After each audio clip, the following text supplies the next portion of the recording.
of I all don't think time. you realized what you were doing. Oh, sadly, I did. What?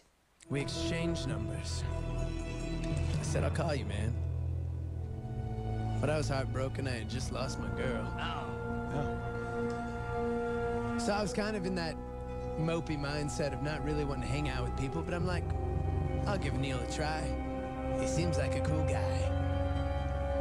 So we hung out. Like, what do you mean try? You'll give him I a just try? wasn't into friends. Okay. Just wasn't into life. I lost my girl. But seriously, like I was totally like in a relationship that like just ended. Yeah. And it was like a gnarly time in my life. You just didn't right? like girls anymore. You're I like, don't- I'm done with girls. Okay, that's not You at can't say that all on our station. what I'm talking about. I mean, you can say it, but it's gonna. There's a lot of You feedback made that's it coming weird. your way. You need a break. Look, the long and short of it is this. He was really cool, and we talked. Yeah. You guys talked. You were friends. Throwing You down, hung out. totally cool. He Played went back video to games. L.A. We're still, yay, hanging, cool. So you'd say you're like friends with Neil Patrick Harris. Yeah. And then he says, "Have you tried my mom's restaurant?"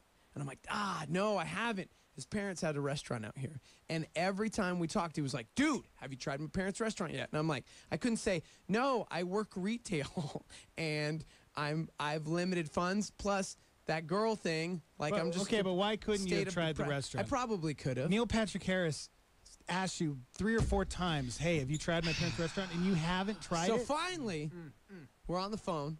We're just kicking it like a couple of dudes who are just bros kicking it. And he says, "Did you try my parents' restaurant?" And I said, "Oh, you bet your sweet bottom I did." What?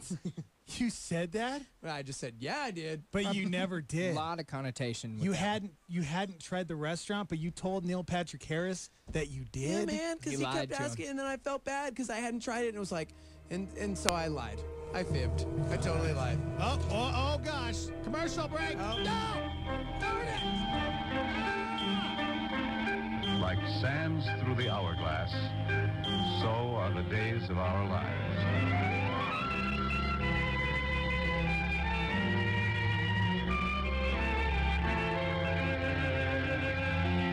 This is MacDonald Carey, and these are the days of our lives.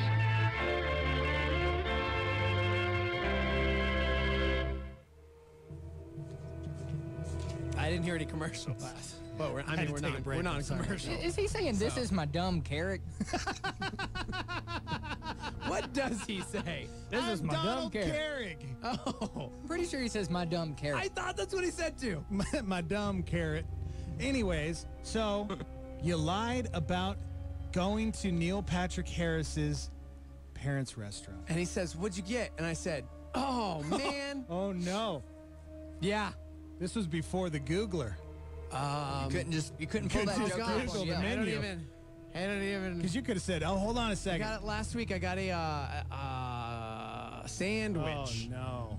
I You got got a sandwich. Well, which sandwich? Lies. A few sandwiches. Well, I guess that's a pretty good option. and I'm like, Most I don't places have remember what it's sandwiches. called. And he goes, "Did you get the something something tuna sandwich?" And I was like, "Yep, You're a liar. that's the one. That's the one I got. Oh my god! I loved it." He lied to So Dookie. Awful. Yeah. Awkward. Lies. Getting worse. I'm like digging this hole, and at this point, I can't go, "Dude, I'm so sorry. I haven't had time to go visit your parent shop, but you're just such a rad dude. I don't want to let you down again for the 7th time."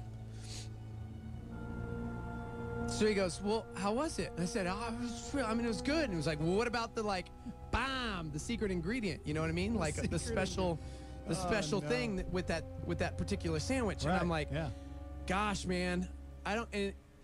And I think at this point he knew. He was like, "Hey, what is happening?" So he says, "Are you sure you went to my parents' shop?" And I said, "Yeah, man.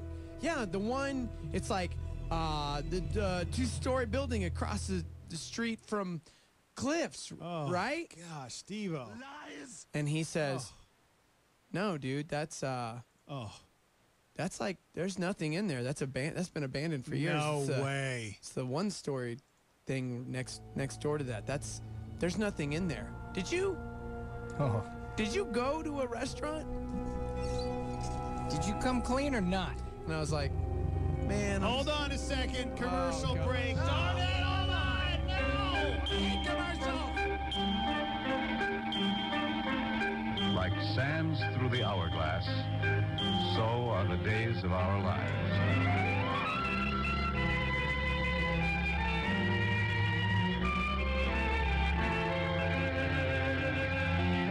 This is MacDonald Carey, and these are the days of our lives.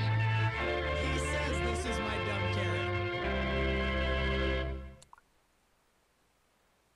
Do you have diabetes?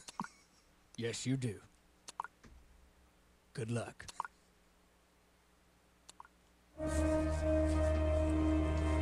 That was the commercial break. Wow. Well, it's non-com. You can't really. Yeah, that's true. You just have to That's true. state facts. Well, the fact of the matter is, I finally just had to go. Man, I'm so sorry.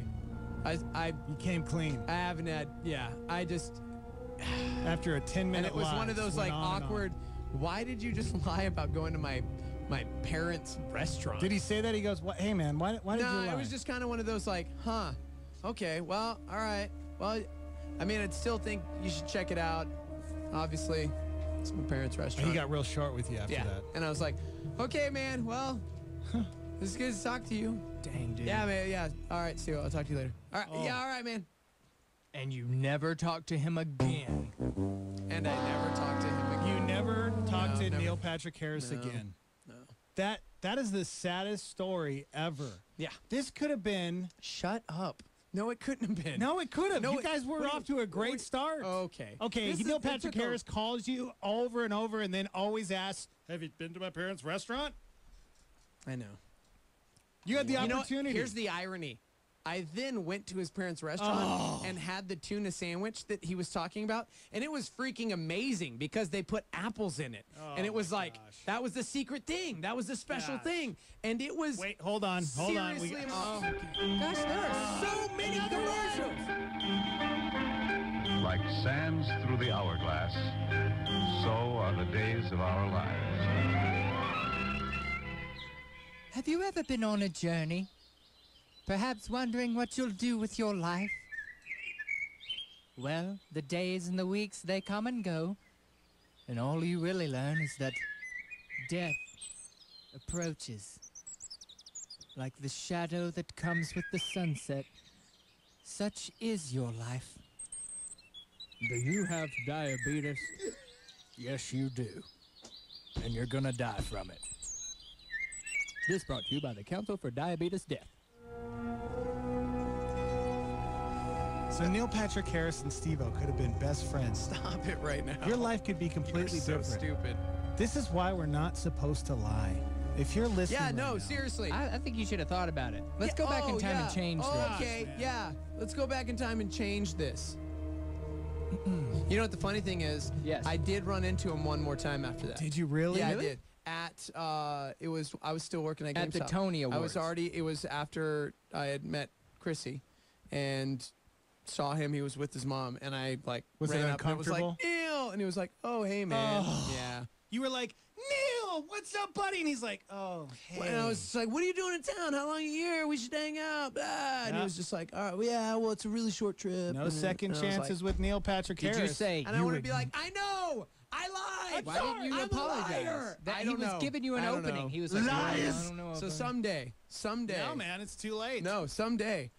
There's gonna be like, it's gonna be one of those TV shows where after all these years, and then we reconnect. And How cool would that be if for, Just the two best. we get a friends chance to have Neil anyone Patrick could Harris have, on the phone? the two best If we friends. had Neil Patrick Harris on the phone, would you discuss it? I mean, would you? I mean, Oh gosh. because or would you try to play it off that you're not the Steve-O? What would you do? Well, we just literally shared an entire story about lying. So I feel like if we ever really did have Neil on, of course I would be honest. And of course I would just apologize for being a dumb. Gosh, man, I was a kid in my mid-20s. it's very sad. It really is. It's very sad to see that your life could be completely different. Why? What? You wouldn't be doing this radio show with Taylor and I. What are you talking about? We weren't gonna like run away together. Phone He's line's just open. A dude. 338 We're just 3700. friends. Oh, Good morning. Gosh. Hello. Hello? Hi. Hello. Yeah, this is Neil. Is this Neil Patrick Harris? This is Neil Patrick Harris. Neil Patrick Harris on the phone. Go ahead, Neil. Yeah, first I just want to admit that I listen to your morning show, Oh. and I hate it. But I wanted to give Steven an opportunity for redemption. Okay. Steve-O's right here, Neil. Go ahead, Steve-O. Steven? Steven, Yeah. Hey, Neil. I wish you weren't a liar. Okay, well. You did lie. I did lie. I'm really sorry about that, man. Lies! If there's anything I can... Remember that one time we were talking about man, you're hitting up bloated. Disneyland together and you got to, like, try out the California Adventure before it opened? Do you realize that I could buy you right now? well, Okay. yeah, that's Yeah, true. I could Wait. own all of your life. Wait. This doesn't sound like Neil. Neil would never say anything like that because he's actually a really nice dude. This is Neil, and I own you. I actually No, pretty purchased sure- the deed to your Why land. is there a Pretty weird sure this echo? isn't. I don't know. Wait, it's like... See, it's like Wait, he's what in is... the- Who's this? What is Teo doing? What? Where's... Teo? Dale? I'm right here. What are you doing over there, I'm buddy? listening to Neil talk. Oh, that's weird. You need to be respectful. That's... Yeah. Neil, are you still there? Neil? I'm right here. I'm listening. That other guy sounds like he looks just like Brad Pitt. Lies! Okay. Well, I think we need to go now. Okay. All right. Just totally heard an echo. That's weird. Yeah, someone just texted on the live line. I can hear the echo coming from Teo. Yeah. All right. Yeah. it's What does that pretty What does sure. that mean? Somebody else said, hey, my mom worked at that restaurant. Cool. Yeah. Let me see. Let me see. Wow, that's very Yeah, weird. Steve-O, the live line says you ruined a great relationship. Yeah. Just great. It could have been great. I mean, you could be this huge actor right You now. you should will never you offend the shut up? NPH, bro. A lie. See, kids, if you're listening, a lie. Look at what happened. It ruined Steve-O's life, and Ruined now his life. now No, it's not. NPH has purchased the deed to Steve-O's land and all of the things in his life. He That's owns also him, not- also and not he true. will sell him to the highest bidder. Wait, what? That's also not true. It's legal now. It's very sad. In guys. Trump's America, you can do that. Okay, wow. He was really nice. How long did it take to get over what you did? Okay. I mean, was it depression? Was it counseling? Because I Wow. would have What did you fallen do? into a deep abyss. Why? It was just It would have been like... so dark. Yeah.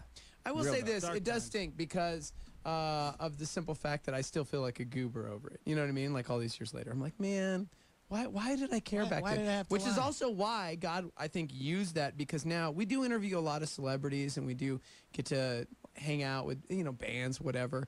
And it did change. Like after that, it was like, no matter what, you do you, boo. That became my life motto. I'm just going to be myself. You sure that's not what it gonna was? have to. Yeah, no, that was it. That's what God said. You get Like, come pretty, you, boo?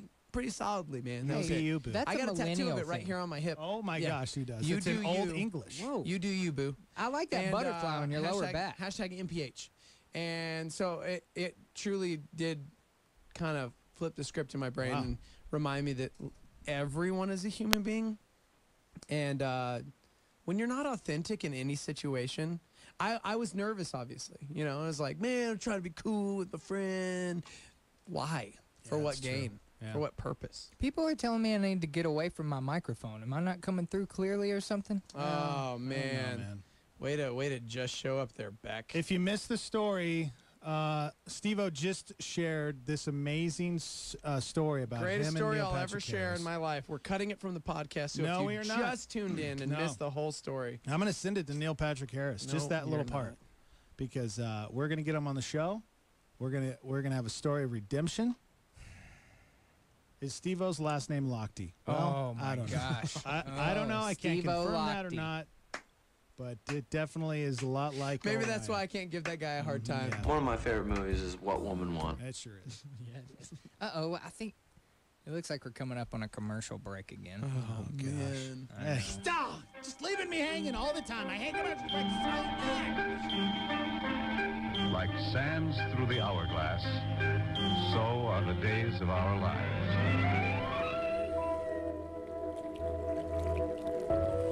The smooth sounds of the Far East invade your home and take you to a state of relaxation. Behold the newest compilation from Sleepy Sounds Records. Zen Spirit 2. Listen as the water envelops This is making me have to your pee so body. badly. I just can't. Okay, good. You are taken to a dream state likened only to that of a peyote binge 2 weeks long in the northwestern New Mexican desert. What's that dragon doing over there? Oh, he's relaxing as well. To the right, you see your aunt doubling up on her prescriptions for diabetes. You must stop her. Diabetes commercials. Fresh from Sleepy Sounds Records, Zen Spirit 2. Wow. All right, we got to take a break. When we come back, AGT is back. Oh man. Also, The Voice kicked off. New season of The Voice. Steve-O's Star Search. I'm going to blow your minds with the what's it talent I called? found. What? Steve-O's Star Search. Okay. Steve-O's searching for stars so I don't get sued. We'll be right back.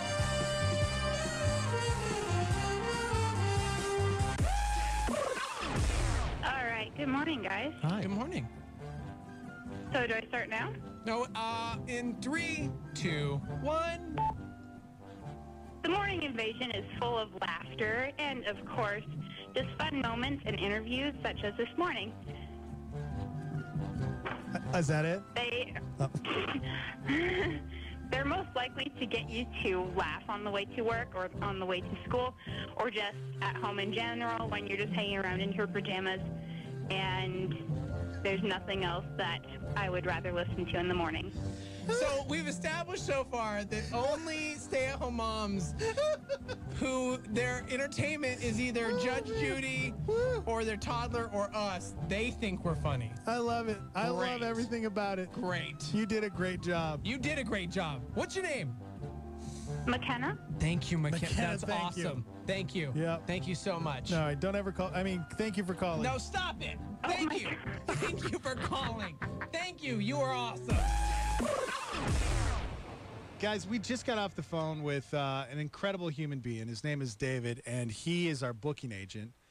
And these two got to meet him out in New York when they went out to Comic-Con. Coolest dude in the world. So jealous of that. I really hope I get to go out this year and meet dude, those he's like a guys. crazy comic book collector as well. man. Yeah. Like he was hanging with Stan Lee. You know what I mean? Like it was just like, that's cool. He has you all know, this like original art from the books like that they yeah. and it's autographed by the artist and He stuff. really was the one that took us around to see the original he- art. We probably never even Yeah. would have gone over he there. showed us around because he goes to New York Comic Con every year. Yeah. He said he's been going since the 80s when it was like legitimately a tiny little Comic Con because then it was only about Man. comic books, you know, and nobody was there. Yeah. Beautiful. Yeah. And David's a Jew, and it's amazing. He called in and shared the time that he got to sit down with Teo and Steve-O. That was And, just fun. You know, he just to hear him say that was one of the best conversations he's ever had in his life.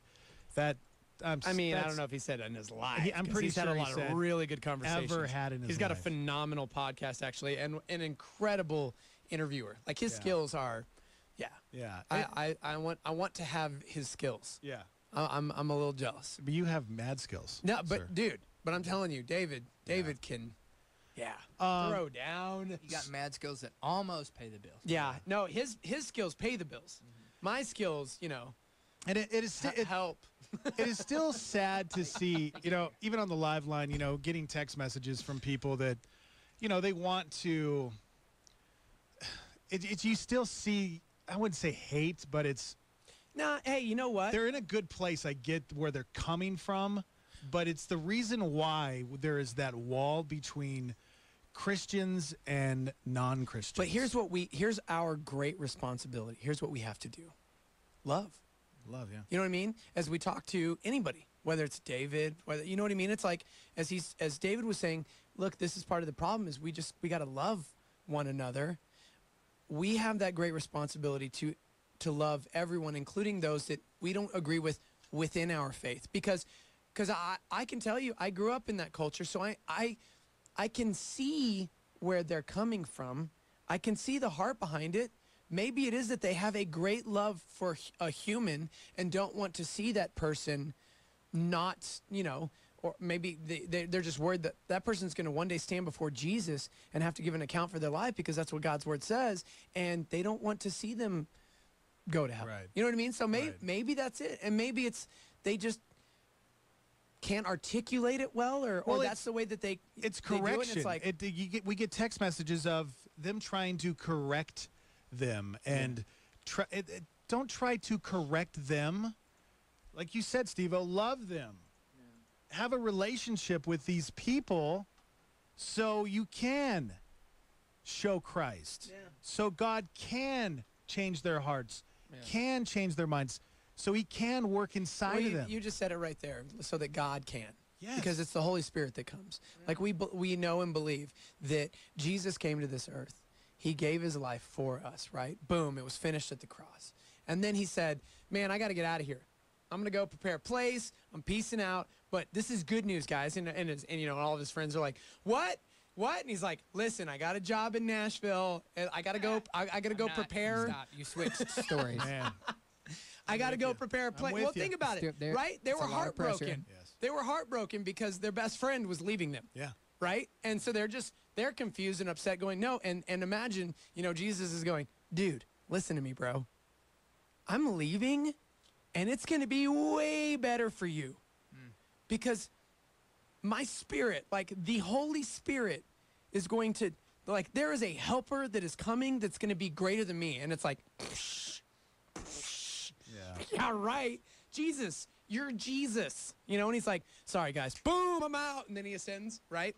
And we have this incredible helper, if you will, in the Holy Spirit, whose job it is, right, to convict the world of sin, but to also, like, bring discernment, to guide, to instruct, to help. So it's not just like, this magical, the Force, Star Wars thing.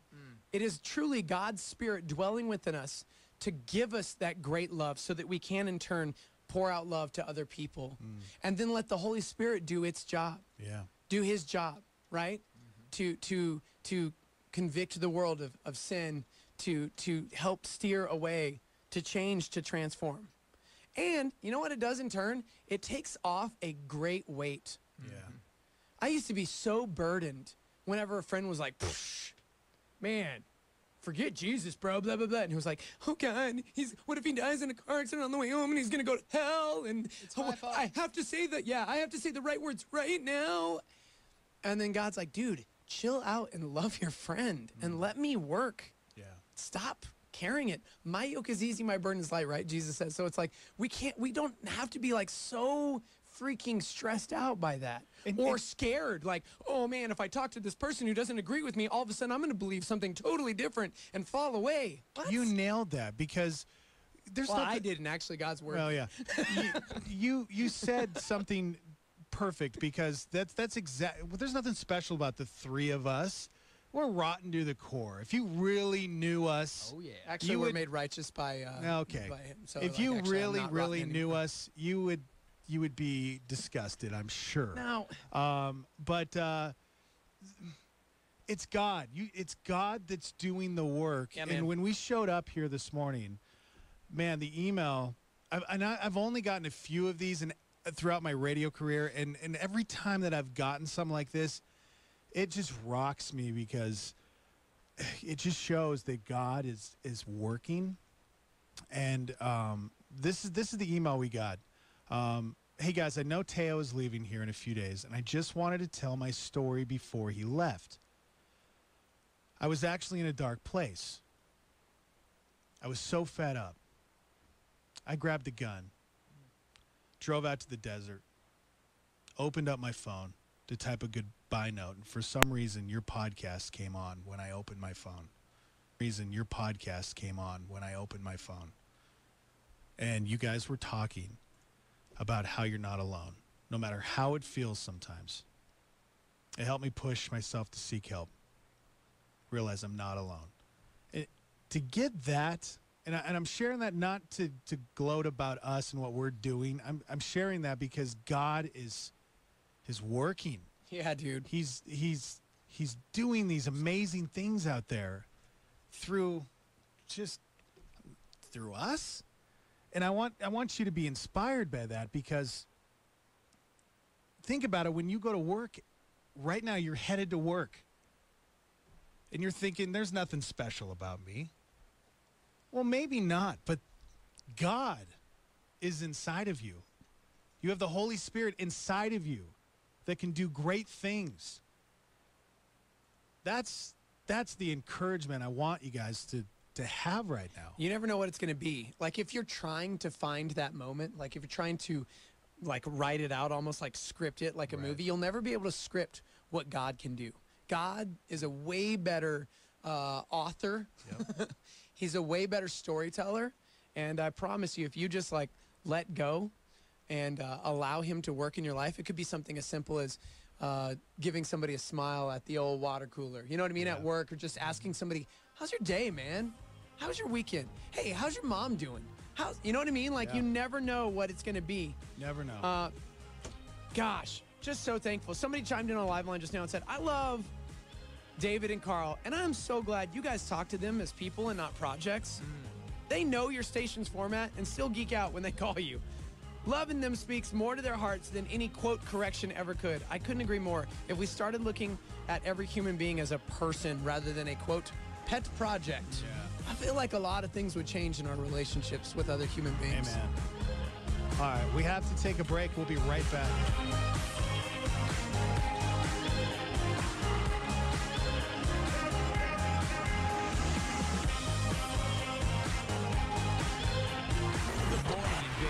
We'll be right back. We'll bring you something pretty. Okay. A supernova on Star 88 with David Jeremiah. In Matthew 23, 25, and 26, Jesus said, "Woe to you, scribes and Pharisees, hypocrites, for you cleanse the outside of the cup and the dish, but inside they are full of extortion and self-indulgence. Blind Pharisee, first cleanse the inside of the cup and the dish, and the outside of them may be clean also." Jesus is saying, quit playing games. Quit walking around worrying about how everything looks on the outside, following all these man-made traditions, and all the while neglecting the most important thing, because you cannot ever be clean from the outside in. You can only be clean from the inside out. Uncleanness and defilement and separation from God are all matters of the intentions of the heart, not the violation of cultural rituals and formalities. Turning Point with David Jeremiah. Don't miss it on our sister station, KNKT, weekdays at 11 a.m. on 107.1 FM. Judah Smith seeks to define the purpose and meaning in life. He says life is to trust God in every moment. Have you met that Jesus that readjusts your whole priorities of the earth experience? Home, no home, he's my home. I'm most home. The safest place in the universe is right next to Jesus. When my family forsakes me, or when my family has gone on before me, he puts me in a spiritual family. And he is my heavenly Father. Friends, he's a friend that sticks closer than a brother. Who is Jesus? He's everything to me. He's the most important person to me.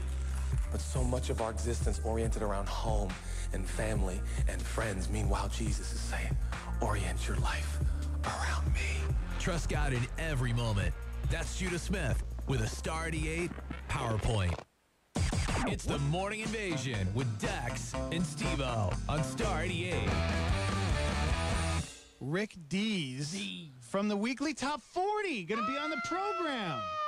Who? Yeah, I'm blown away that Steve-O has no idea who Rick Dees is. I've never heard him either, buddy. Yeah, but when I played you the audio, come on. I've never heard him. Steve-O's heard him. He heard the audio. I've never heard of him. I remember like something. I remember a Casey Kasem kid. I was just about to say, I remember going, this isn't Casey Kasem. Yeah, I mean, it was Casey Kasem and Rick Dees. Those were the two big national weekend Top 40 guys. I think I'm going to ask him about his knife fight with Casey Kasem. Yeah, I pulled up some old school stuff. This is when I was a sophomore in high school. Okay. 1957. 1996. Blues space traveler, and I'm being insincere. In fact, I don't mean any of this. That's not what I'm supposed to. That's what they say in the song. Okay, good. Ooh, that was a close one. Up 3 to number 16, Hook on the countdown. John Popper, this big unit on lead vocals. You guys remember this guy? Actually has traced his family tree back to the 17th century, where there were a bunch of fatties. In England. Man, you How can about do this? How about anything in the 90s. Well, a lot of calls have come in about Bobby Brown and Whitney Houston. From the album Seal, which took exactly 2 years, 3 months, 1 week, and 2 days to record. It's a long time. Don't Cry, rushing ahead 3 from last week, number 14 on the countdown. LL Cool J and Boys to Men share together, number 13. Hey, Lover. Oh, yeah, it feels good. Yeah. Instant request. Instant request. that's And 102.7 Kiss FM and 1150 AM in stereo. Kiss AM. Everybody's favorite top 40 DJ. Turn This that is Rick off D's right making your now. liver quiver, Stop. your bladder sputter, Please your stop. spleen come clean. And of course, it's early in the morning, it's dark, and I've had too much coffee and too much caffeine. That's how they talked back in 1985. I'm okay. I'm sorry. Hacienda Heights wanted that, This and is killing also me. La Puente. La Puente. Okay, Sound let's stepping. time travel back to the 80s. Wasn't radio just perfect back then? Was it? Because No, you dude. had guys on the radio like that, these legends. I mean, we're it way was, better than it was them. a The no, Vicksburgs okay. in We- Pittsburgh. The We are Vicksburgs in completely Pittsburgh. different than it was back in the day. No. Completely, really? No, we're better. Okay. You know why? They lent to that facade of life, right? That's like the problem in the church and with everybody because they're like, I don't know how to feel because sometimes I'm just broken and life is hard. And we're like, no, it's all roses and everything's great. All right, here's Seal. Guys, that's how we all talked. Even me back in the 90s, that's how hear it. I talked in Play a clip. radio. Let's play a clip. You want to play a clip of me back in the 90s? Let's do it. This is 1999.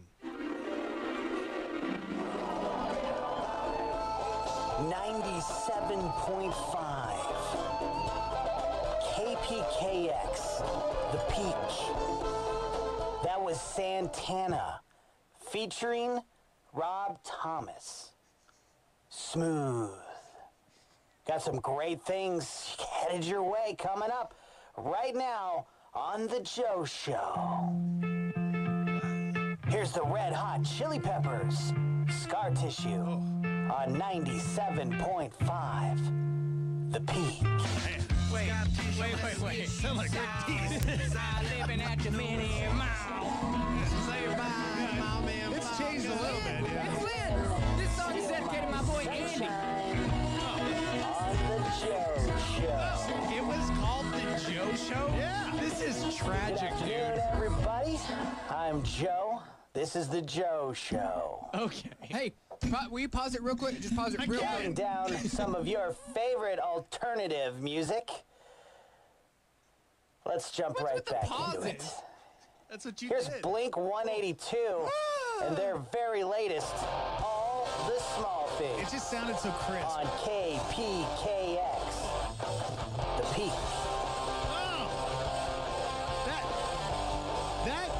That's how we did it back in the day. It sounded just like Rick Dees.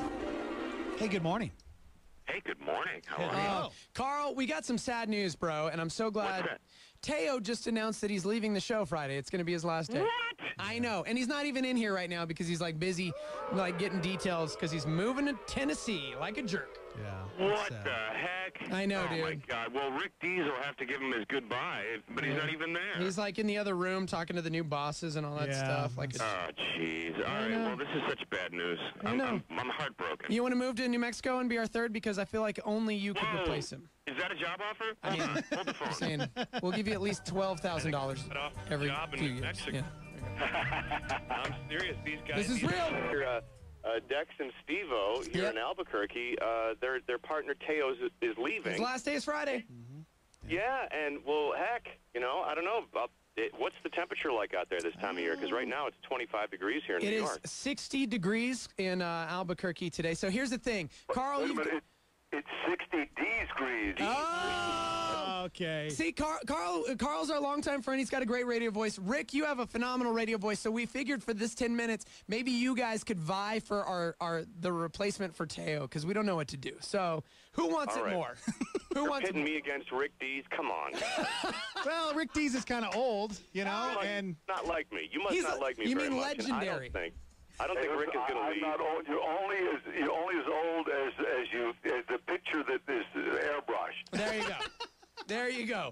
Exactly. I love it. Thank you, Rick. Yeah. Oh, Welcome to gosh. the show, man. Yeah, Rick, of course, I'm sure you hear this all the time. I mean, I grew up listening to you. He's and, freaking out. I'm sure Thank you so much. every radio person. Introduce me to everybody on the show so I can send them a new car. There, see, I love this. okay. My name is Steve-O. You already got a new car. I'm in my 30s. My name's Dex, and Okay. I'm the one who listened to you. He's never even heard you. No, that's a lie, So, man. Top 40, are you kidding Get outta me? here. That was my life. So, you and old Casey, man. How many times did you guys get into knife fights? Like, who won those battles? Casey, this is interesting. Just before he died, he slashed my tires. I knew it. Weirdest, You know what? interesting point. Casey Kasem and I were very good friends, and he did his show about 20 feet away from where I did my show. No way. No kidding. I had no idea. That is so So awesome. he'd come out, he'd be on the way to the restroom, and I'd say, "What's going on, Casey?" He'd say, "Rick, I'm up, down, 2, 3, over 4." You know, He I got can about imagine. 40 feet away, and I said, "What's up now?" And he said, "I'm doing a long-distance dedication." Was it great? I mean, having that competitive edge, you know, obviously somebody to sharpen you and grow you as a radio personality? Absolutely, and you know, it's interesting. Now we have the longest-running, continuously running hit music countdown. We're all over the world. Somebody came up to me yesterday and said, "I heard you in Korea last week," and so we're 70 million people, and it's so much fun to do because you know the music always changes. Yeah, that's true. Yeah. What's it like? Is Ryan Seacrest now right next door to you? Is he the new rival? Is he the new blood? No, I don't. It's funny. I don't know him. I've met him 3 times, and I wish him the absolute best. I don't know where he does his show, but I'm lucky enough now to do ours. Probably. Well, of course, we do it every day, but we have our own studio complex, and it's known as D's Entertainment. So it's fun to have your own studio. I gotta say, I mean, over the years, obviously, you have counted down top 40 songs throughout history. I think Moses, you know, came down and it was like he gave a top 10 list, or was that Abraham? That was Isaiah. It was Ezekiel. And so you've been rocking your top 40 for some years. Over the years, has there been that one song where you're like, this is my favorite #1 of all Well, time? in Moses' case, what he would do is he would come on. He'd say, "Coming up next, #1, The Burning Bush." That was good, Rick. That was really good. That was good. Isn't that good? Yes. And in my case, you know, the music changes. Like this week, you know, it's like Taylor Swift's 27th birthday. This week, I say, wait a minute. How did Kanye West go from the psych ward to the top of Trump Tower in 36 hours? And did he dye his hair on the plane? So, I mean, it's so dynamic. The people change. The music changes. It's just, you know, like you've got the voice on. You're saying, wow, sunshine head. Right. And he almost didn't make it. Somebody slammed the door on his beard. It was just incredible stuff. Man. Well, now we're talking with Rick Dees. He's the legend. The legend. And I would hate myself if I didn't ask you.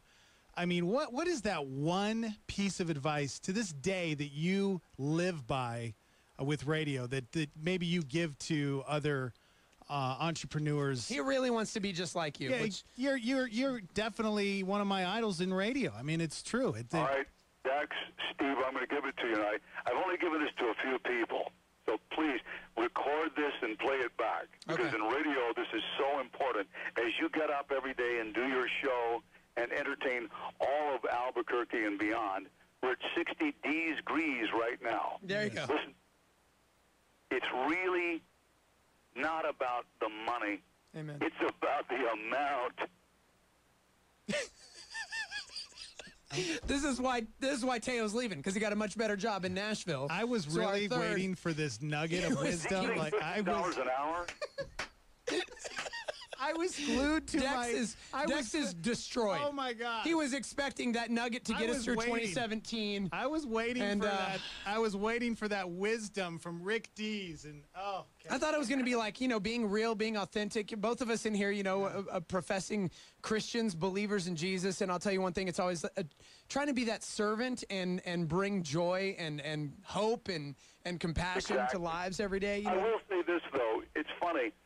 You're talking about this. I remember distinctly, I had a song called Disco Duck, and I came out. This will just take a second, but it's a great story. Yeah, man. I came out to California from Memphis, Tennessee, flew over New Mexico and landed in L.A., and I went and recorded and actually had a great time on a show called American Bandstand. Afterwards, I saw this girl out in the hall. She was getting ready to go on, and she does impressions and all, and I asked the agent, I said, who's that?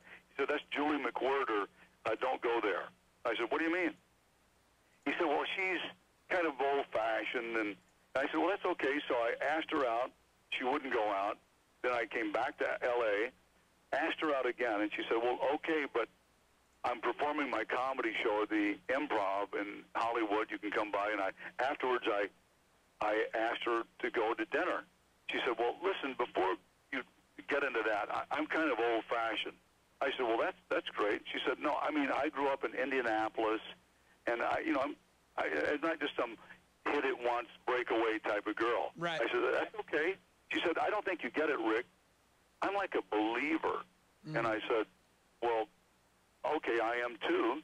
And she said, well, no, I don't think you get it. Like back in Indianapolis, I was in a group called Young Life. Oh, and I leaned in, and I said, hey, Julie, in Greensboro, North Carolina, I was the president of Young Life. Wow. And we've been married over 30 years. No way! Dude, that is best story ever. That's great. That's so that's cool. awesome. I love it. I love the way God works, man. Yeah, you know the engine that runs my life. Amen.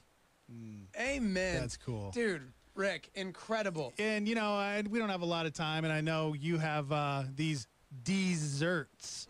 So the top 40 greatest desserts. So please, you got a book, right? You're so close to the burning bush, you have no idea. These desserts, all 40 of these, are, as a kid, at age 10 years old, I started baking as a hobby, and now I've been all over the world with the weekly top 40 and everything, and everywhere I go where there's a great dessert, I've said, oh, wow, let me see if I can perfect this recipe. And this book is now out. I'm giving the proceeds this month to the Salvation Army, and we know how they do. Yeah, man. So, okay, so go on to Amazon. I promise anyone listening saying, you know what, I connected with that guy for some reason. I hope his book is good. I will promise you, it's the greatest dessert book you will ever own. Buy it as a gift. You're going to say, oh, my gosh, this is like $50. Yeah, and it goes to the Salvation Army. But let me just say this. It is the greatest dessert book ever, and it really, for example, on page 19, the pie crust, just to show anyone listening who bakes, the perfect pie crust actually has butter and lard, not Crisco, not shortening, but lard. Yes. So you know I know what I'm talking about. There you go. Yes. Rick, thank you so much for spending time with us. I know you got to run, and again, phenomenal. And Merry Christmas and Dax, Steve-O. Listen, Teo, you get that $15 an hour. We are going to shoot for it. We're shooting for it. We are truly those people that believe that God provides, because if He doesn't, who knows? Because we're in ministry here, and that's tough. So yeah, it is tough, and I want you guys to know you're doing great work, and people are listening. Don't worry, they are. Amen. Thank you, Rick. Dude, Dees. thank you. Thank you Thank for you, what you've done and Phenomenal. continue to do. So thank you. Oh, right back at you. Talk to you soon. All right, man. Bye. Sometimes it's too much information, but it's the morning invasion. On Tuesday, Quality Time always has us waiting in anticipation. She's always running late, but that's okay, because Stephen Christian is always here to save the day. He's the cool old guy that's our hero in some kind of way. On Thursdays, I'm always getting shocked by that therapy, but do you know what Stardy 88 really means to me? Friendship and community. But you know why this radio station is the best? Because it's run by the best, Steve-O and Dex. Kurt Angle, 13-time world champ. Going to be inducted into the WWE Hall of Fame. Mm-hmm. When is it? Is it at WrestleMania? WrestleMania? Yeah. Yeah, man. All right, stand by. I'm going to see if I can get this guy off a little bit early. Okay. Thanks, Carl. Oh, you're welcome. My neck, I got painkillers. I loved the feeling it gave me, and I was hooked right away. Day one, that was it. I was taking one a day. Well, while we wait, yeah. Kurt is launching his Angle Strong Addiction Recovery Management mobile app, which is what he's promoting. So if you know anybody that's battling an addiction, maybe you are currently, Kurt has been there. You know, he was addicted to alcohol and pain pills for 4 years. So he's pretty passionate about it. He lost his sister to a heroin overdose, 2003. Man. Yeah, he Olympic gold, 13-time WWE champion. And it's one of those things where it doesn't matter your situation or your station. I think a lot of times you're like, man, if only I could have this, or if only I could. But addiction affects everyone, literally everyone. And which is why I was so passionate about trying to get him on the show today, because, I mean, Scripture talks about these things, you know, the idea, but also on the flip side, the idea that there's nothing that has overtaken you that's not common to man, you know, and so I think this is going to be a phenomenal help for people. Yeah. When a celebrity comes out and says, hey, man, you know, sorry, I went through this, I've been in rehab and doing all these things, and then, you know, finds these ways to recover and get out of it, and then in turn does something about it. It's huge. Yeah. So I'm excited to talk about the app, and man, yeah, Kurt Angle, guys. We get a few minutes here with the Albuquerque station. I was able to get them on the phone. This is Evo. Hey, Kurt Angle. How you doing? Good, man. Doing good. Thank you so much for taking time this morning. First of all, I got to say, Vengeance 2003, Denver, Colorado. I was third row ringside. I saw you beat Big Show and Brock Lesnar. So well done, my friend. That was pretty sweet. Thank you. But more than that, you know, we're a Christian station. We're believers in here. And we were talking about your phenomenal app. We were talking about the fact that addiction hits anyone and everyone. It doesn't matter your station in life, whether you're the kid in the arena watching the superstar or the superstar themselves who, quote, has it all. Addiction can take anyone, can hit anyone. And yet we're reminded in 1 Corinthians that there's no temptation that's overtaken you except what's common to man. But God is faithful, and he will not let you be tempted beyond what you can bear. And when you're tempted, he'll provide a way out so you can endure it. And it seems like you are helping with that way out through your phenomenal new app. Can we please talk about this? Yes, I had a serious problem with painkillers. It spawned into benzos, Xanax, alcohol. And I was in the lowest point of my life. I got 4 DUIs in 5 years.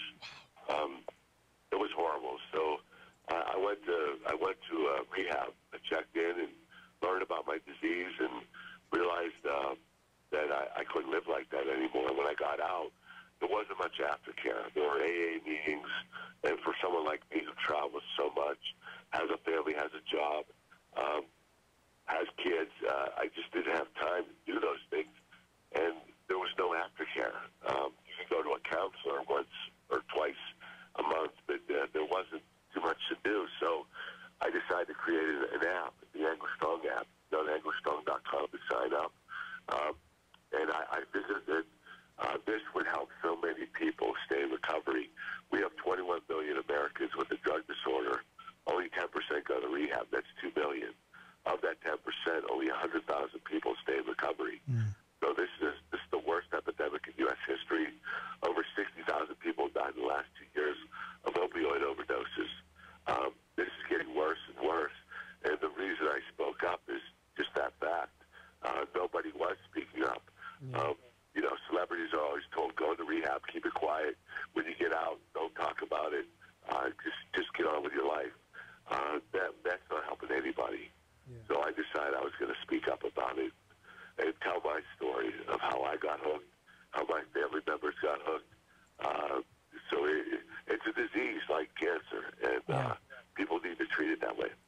We had a question from Las Cruces, New Mexico, chiming in. They wanted to know who the first person was you talked to about your addiction, because we know when it comes to that, it's one of those things that you don't want to admit you have a problem, you don't want to seek out help, but when you finally realized you needed to do something, who was it that you reached out to? Oh, gosh. For me, I didn't want to admit it until I got to rehab. And when I got into rehab, I was talking to a counselor, and he told me, you're going to die if you don't stop this. I was taking 65 extra strength Vicodin a day. Wow.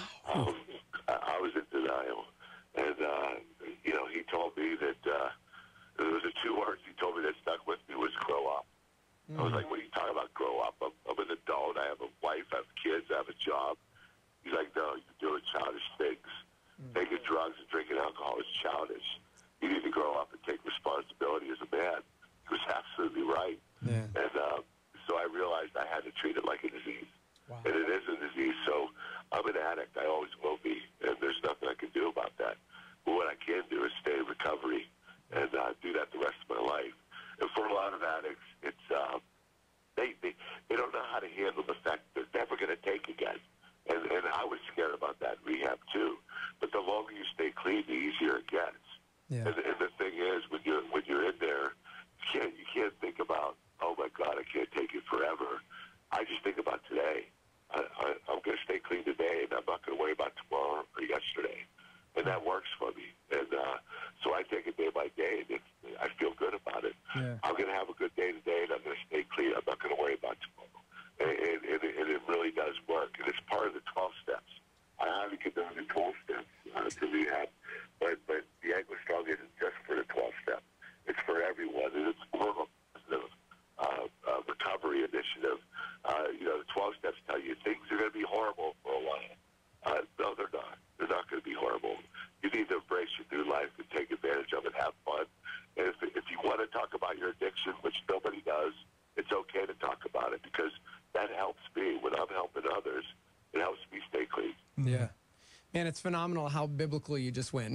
Matthew chapter 6 tells us not to worry about tomorrow, what you eat, what you drink, what you're going to do, because today has enough troubles of its own. So you got to focus on today. You got to get clean today. You got to take that step today. So thank you so much. I know your time is limited, but anglestrong.com is where you go to get signed up. And thank you, sir, so much for your time and for doing something to help other people who are dealing with this horrible epidemic known as addiction. Thanks so much, guys. I'm glad I came on your show. God bless you. God bless you too, See man. you, Have a Kurt. great day. Bye. What a great guy. That's cool. So disappointed we didn't get more time with him. Me too. Sorry, Huge shout out to our engineer for completely boning that and ruining what could have been a really great 10 minutes. But you know what? Shout out to our boy Carl, though, at the CBS studios out in New York, because they squeezed us in between 2 interviews. And Kurt was able to, he wanted to take a few minutes at least to come on. And guys, I'm not kidding. When in 2003, I saw him main event Vengeance, and he was on top of the world. At that time, he had just gone through a neck surgery, so he lost the WWE Championship at WrestleMania the year before to Brock Lesnar, but really so that he could take some time off so they could have a neck surgery and all these things. And so when he came back and he wrestled at this pay-per-view and won the title back, and it was really cool to be there. But you guys got to think about that. That was in 2003, and that was after his first neck surgery, which is when he got addicted to painkillers. You don't think about those things. He was on top of the world. He was a gold medalist. He's in the WWE. And then he hurt his neck, and he had to go in for surgery. And he probably wasn't thinking that in that time his life was going to change forever, because he became addicted to the drugs that his doctors were prescribing him for his surgery. And you never wake up and think you want to destroy your life. You don't wake up with that thought, but it's these things that happen and the way that we respond to those things. And man, not having that accountability. One small decision at a time. Yeah. And so, man, just being able to talk to him this morning. And again, anglestrong.com is the website. If you know someone, if you yourself are dealing with an addiction, this thing, man. The Morning Invasion. We'll be right back before you can do the alphabet backwards. ZYXW. That's starting now. For over 40 years, La Salita Restaurant has been serving New Mexican food to Albuquerque. From starters like soups, salads, and Cindy nachos to entrees like chili rellenos, burrito de Eduardo, the BOG burrito, and carne adobada. La Salita is friendly to those who are vegan or gluten-free and offers catering, as well as a rewards program at 1950 Wansabo or online at lasalita.com. Star 88 thanks La Salita for their support. Pastor Greg Laurie points out, Jesus didn't only die for nice people. Jesus died for unlikable people, even the people who've done us wrong. This week on A New Beginning, important encouragement to share Christ with everyone in our circle of influence. Insight from the series God Came Near. A look at Jesus from all 4 Gospels. This week on A New Beginning. Make an appointment with Greg Laurie. Weekdays at 8:30 a.m. on our sister station, KNKT 107.1 FM. Star 88. Real radio for real life. On KLYT, Albuquerque, Santa Fe.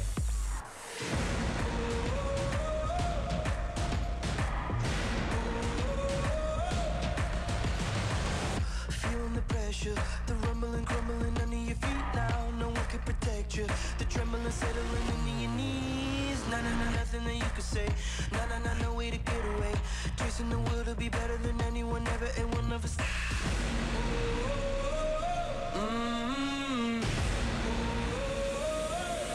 Here we go. You better grab your weapons. Ain't nothing gonna stop us. Here we go. You know we're taking over. To the top now, to the top. Here we come. Here we come. Taking the record, you're bringing it up, but we're taking it higher. Catching your breath, you're trying your best, but you know that we're stronger. Nah, nah, nah, nothing that you can say. Nah, nah, nah, no way to get away. Chasing the world to be better than anyone ever, and we'll never stop.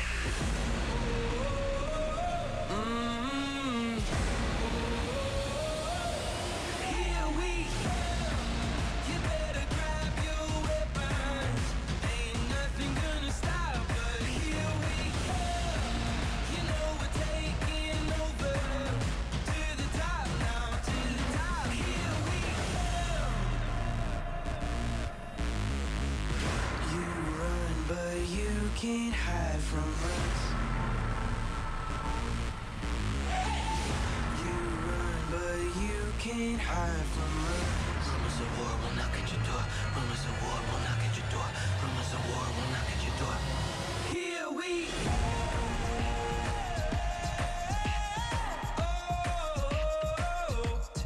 Here we go.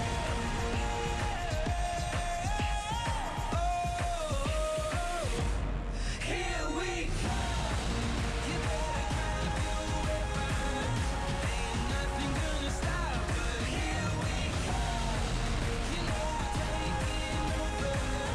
To the top now, to the top. Here we go.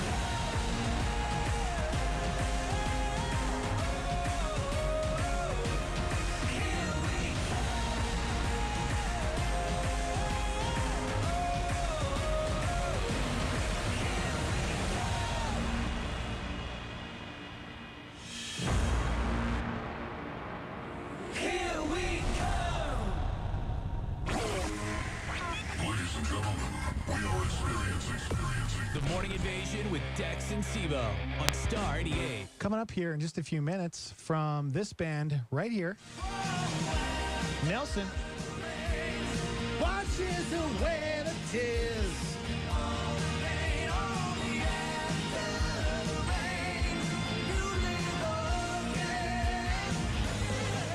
I can't live without you. Gunnar Nelson calling in.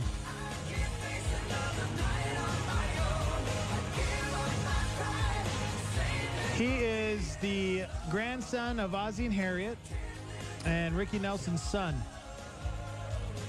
He's half of Nelson, which this band came out, what, you said 1990? This is when that released. They dropped this? No clue. Yeah.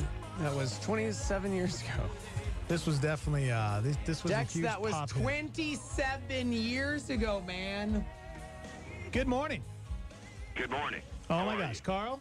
It worked. Yes. We were rocking out to Nelson right now, and Steve-O's All right. Steve-O's never even heard these songs before. Well, you know, he's probably heard Ricky Nelson. Dude, Maybe. love Lonesome Town. That is like the song. So yes. Yeah. Of course, Yeah, I know mean, he like, knows. It's amazing. They've had hits, #1 hits in their family for 100 years Isn't consecutively. that crazy? Yeah, It's insane. we're just talking about that. So yeah. Yeah. Well, I'm so glad your phones are working again. I was a Yeah, little me too. afraid. Sorry I about was that, too. Carl. I'm still sad that we got a tiny Kurt Angle. But thanks for squeezing Yeah. this I'm in, so man. glad. Oh, man, it's my pleasure. I want to make sure everyone had a chance to talk to him. He was Appreciate great. you, buddy. He was great. All right, here we go. All right, Gunnar Nelson. All right, Gunnar, we got two big fans ready to talk to you. All righty. Dex and Steve-O. Gunnar Nelson. Good morning. Good morning. Is this Dex or is it Steve-O? Well, I mean, Well, this is Dex. and I'm Steve-O. If you could understand that, I don't know. Yeah. How are you? guys doing? Doing good. How about Good. you? Good. Good. I have you on the show. I appreciate it. Yeah, man. We were just rocking out. I put together a montage of nice. some of your hits from 1990. A montage. I didn't know you spoke French. Very nice. A montage. I like to say montage. Yes. Yeah. And Oui, oui. man, it just immediately just took me back, you know, because I'm 37 years old. So when those came out, I was, you know, I was in 8th grade probably. You know, I was going through puberty. That's good age. Yeah. Good age. So man, it brought back the memories. What is life like for Gunnar Nelson now? What do you do? You're still doing music, of course. Of course, yeah. No, we're out doing about 100 days a year, so we still tour quite a bit. But I'm also a family man too. I'm happily married. I've got 3 beautiful daughters, so I juggle my work life with my home life. I feel pretty balanced. You being the family man, of course, all of us, you know, most of us grew up with Ozzy and Harriet. Is that what your family's like? Is that what it's like? Well, I mean, not really. I mean, that was what family was like in the 50s. Right? That was where Ozzy and Harriet really was a real family playing a real family on TV. Ozzy wrote, produced, directed, edited, and starred in all 435 of those episodes. And I don't think he could have done that for that long a period of time had he not pulled from real-life experiences, which is what he did. But each generation of Nelson has really done what's appropriate for their time. I mean, our grandpa had a big band in the 30s and had a #1 with his stuff. Our dad had some #1s with Hello, Mary Lou and Traveling Man in the 50s. Matt and I did our stuff. But, I mean, now family, what's really different about family now, family's really what you choose. Family's really what you make of it. It's not necessarily what you're born into. I mean, everybody's family is really their friends and sometimes their relatives and their friends and all that stuff. So it's really taken on a very different shape. And for me, I'm really blessed. I've been married for 2 years, and I got to inherit 3 beautiful daughters. So for me, my family was kind of it was kind of given to me at a time in my life when I felt like I kind of lived selfishly, and I got to be 45 and thought that wasn't going to be happening to me, but it did. So it's wonderful. I'm kind of rolling with it right now. That's cool. Yes, dude. This is all what I want to say. Growing up for me, man, we had a Wurlitzer jukebox, so music was super important for my family. And I'll tell you what, to this day, Lonesome Town is still, I think, one of the greatest songs of all time, which wasn't I still can't believe it wasn't a #1 hit. But so your dad wrote that song, and it was a song that when I was little, that was one that I just always wanted to play on the Wurlitzer. So you have generations of just success and incredible musicianship and or you know, acting prowess, if you will. So for you now as a father, you know, we're both fathers in here. I got 3 boys. Dexter has 3 kiddos as well. Juggling work life and kid life and I guess celebrity culture, if you will. Do you find it a little easier to navigate those waters because it's something that's just been a part of your family for so long? Well, I mean, everything's really different. Obviously, the first success that I had when I was 22 with that first record was an ego-driven success. It was all about being this success for success's sake, being a star, making lots of money, going #1, all that stuff. It was really driven from ego. When you become a parent, everything changes. No matter who you are and what you do. If you're a pop, all of a sudden you become a hunter who's going out and killing things and dragging it home. Different. You have a brand new sense of purpose. And I think, I know from my own experience, it's made my songwriting better. I'm writing better songs than I've ever written, and it makes the one thing that's different for the first time in my life. I actually kind of want to come home just as much as I want to tour, and finding that balance is really nice. You know, it's a very different sort of success when, you know, we had a top 10 let's say this last Christmas season we released a Christmas single with Carney and Wendy Wilson, and that did pretty well, which was great, but. You know, feeling your family behind that when you're actually going out filming videos and touring to support it and stuff, it feels a lot better than it did 25 years ago, let's say. Did you make them bust out "Hold On" like ever? Did you just be hey girls, can we just rock "Hold On" because that's still a jam? Come on, absolutely. And I got to pretend to be China Phillips. Yeah. There was just Carney and Wendy, so it worked out fine. They're great girls. They're really talented, and it's a really great blend. It kind of when Matt and I sing with the two of them, it kind of sounds like the mamas and the papas. It's really kind of a neat blend. Dude, phenomenal. So you're just rocking some Monday, or I'm telling you. Yes. Oh yeah. The girls actually. I mean, think about it. If you were to pick two people that would know what Matthew and I felt like growing up in our own household, as much as those two. I mean, they grew up in a house with Brian Wilson. You know, putting the Beach Boys together. That's incredible. Right. Yeah. And we've known the girls since they were babies, and it's just been a really great friendship. But it was the first opportunity that we all got to get to work together on music. And I know it took a long time to do, but I'm really grateful that we got a chance to do it, and that it worked as well as it did.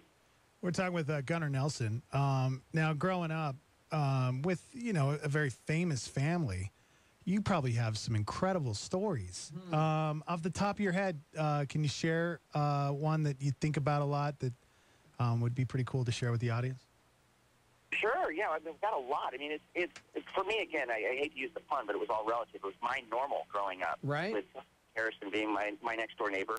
He was Uncle George. George Harrison would just stop by and, you know, hang out with my dad and listen to the James Burton records and stuff. And Mama Cass Elliott was my babysitter. Bob Dylan was over the house all the time. I mean, that was just normal. Yeah. Right. And for me, I didn't really know any different. And I mean, I've got all kinds of stories. I really do. I remember when I was a teenager, my dad was doing double bills in Vegas at the time with Jerry Lee Lewis, and he used to. I mean, this is obviously before cell phones and stuff. There were two ways to come from the stage to go back up to your hotel room. One was through the kitchen. One was through the lobby. Fortunately, my father had twins, and he got to send us down, and we would scout which way Jerry Lee was coming back to his hotel rooms, because Jerry would always open up the show. Yeah. And my dad would, we would report back to my dad. We'd say, no, he's coming back through the kitchen tonight. And my dad would then go to the stage through the lobby. And I remember being a spy for my dad to find out where Jerry Lee Lewis was actually going to be traveling. So my dad would not get cornered by Jerry Lee. Man, that's great, that man. is phenomenal. Dude, I gotta say, you know, you mentioned something as being a father and how it changes everything. For me, I mean, I think we can all definitely cling to that, because growing up for me, you know, my dad passed away when I was actually quite young, so I never knew what it meant to have a father, to be a father, what's that look like. And then when I became a Christian, it was like, all right, God opened me up to like, hey, this is the way you treat human beings. This is, you know, this is the love that I have for you and something you pass on. So obviously you have this phenomenal history with your family. Now, as you mentioned, celebrity being a relative thing, and it's just kind of your everyday. So for your children now, as a father, what are some of these lessons that you're hoping they grab onto, or what are some things you're hoping to train them up in? Well, there's so many, but I think especially as my 16-year-old is kind of developing into, she wants to figure out what her calling is. Yeah. The one thing I'm trying to impart into them is like, you know, just be happy with whatever it is you do. I mean, our grandparents had a great expression. Grandpa Ozzie said, doing what you love to do for a living and getting paid for it on top of it is like having a license to steal. So at the age that they're at, I mean, for me, look, I never knew the when. or the how, but I always knew the what. Yeah. And I always felt really blessed to have a true north in my compass as far as my career is concerned. I always knew that I wanted to do this. Yeah. And you know, I mean, there's not a lot of certainty in that as far as the when or the how, but just always having that in my back pocket, knowing, look, I was born to make music, and I was born to communicate through the music. It really was sometimes the only thing that I could really rely on as far as my career path was concerned.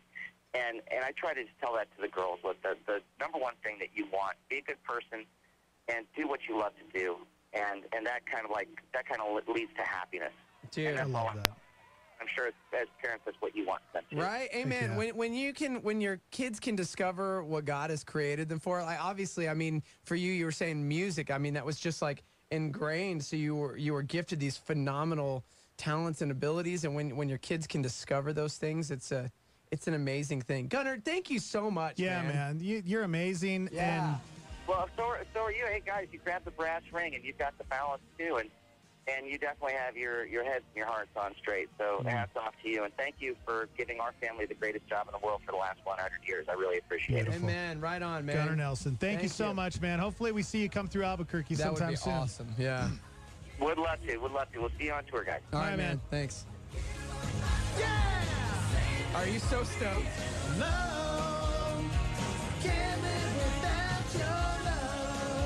Gunnar Nelson, half of Nelson. I just couldn't imagine. That's your normalcy, That's right? your normalcy. Like, there's no celebrity in it. It's like my grandparents are Ozzy and Harriet. Yeah. Yeah. My dad's that's how Ricky you grew up. Nelson. Ricky Nelson. Think about that. Dude. His dad was Ricky Nelson. Oh, dude. Trying to wrap my head around it. Ozzy and Harriet. I remember watching Ozzy and Harriet when I was just a little child and thinking, man, that is the beautiful picture of a family. I would have loved, obviously with interviews we only get a certain amount of time, but it'd be interesting to talk about what real life was like, because obviously you see grandma and grandpa on the screen, and it's like this perfect family picture. And I'm sure, Ricky Nelson died in the 80s, unfortunately. So Gunnar's dad, what it would have been like being the son and growing up, seeing your parents on the big screen or on television as this picture perfect family. And I'm sure in real life, the closest I can equate it to is friends who are PKs, like pastors' kids, and your dad's like the pastor, and on Sundays it's like preaching and proclaiming, and then he's still a human being, and so I'm sure there are times. Yeah, I'm sure. Everything I've ever heard about Ozzy and Harriet, that they were, like he said, that's the way they lived in the 50s. They were a normal, just good family. But yeah, we all have skeletons in our closet, We're all sinners. Skeletons. That'd be a good question, though. Yeah, we ran out of time. He was Deep, also dark on, dude, he secrets. was on Wife Swap with Vince Neil. Like him and Vince Neil did Oh my the Wife gosh, I Swap. don't think I've seen that one. Yeah, sorry. I'm gonna have to YouTube that. I know. I was gonna say. I know you love celebrity wife swaps, you weirdo. I do. 88.3, The Morning Invasion. It's the show you can listen to when the other shows are on break. Sorry, Tam coughed Yeah. in the middle of it. Can you? Sorry, we're take it gonna from the need to. top? Sorry, quiet on the set. 88.3, The Morning Invasion. It's the morning show you could tune into when the other shows are on break. I think you hit. Did he hit a button on his I phone? think you hit a button with There was your like, cheek. There was like a weird, yeah. 88.3, The Morning Invasion. It's the show you can listen to when the other shows are on break. Oh, I feel like we might have missed the last word.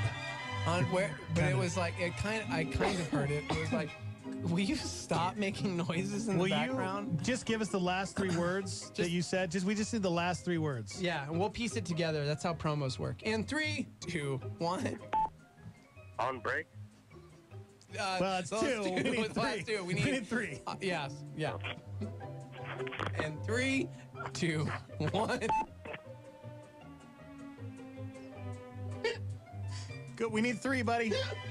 Take it from the top. We need the last three. Are you there? Did we lose him? Last three? We lost him. Last three? Okay, thank you.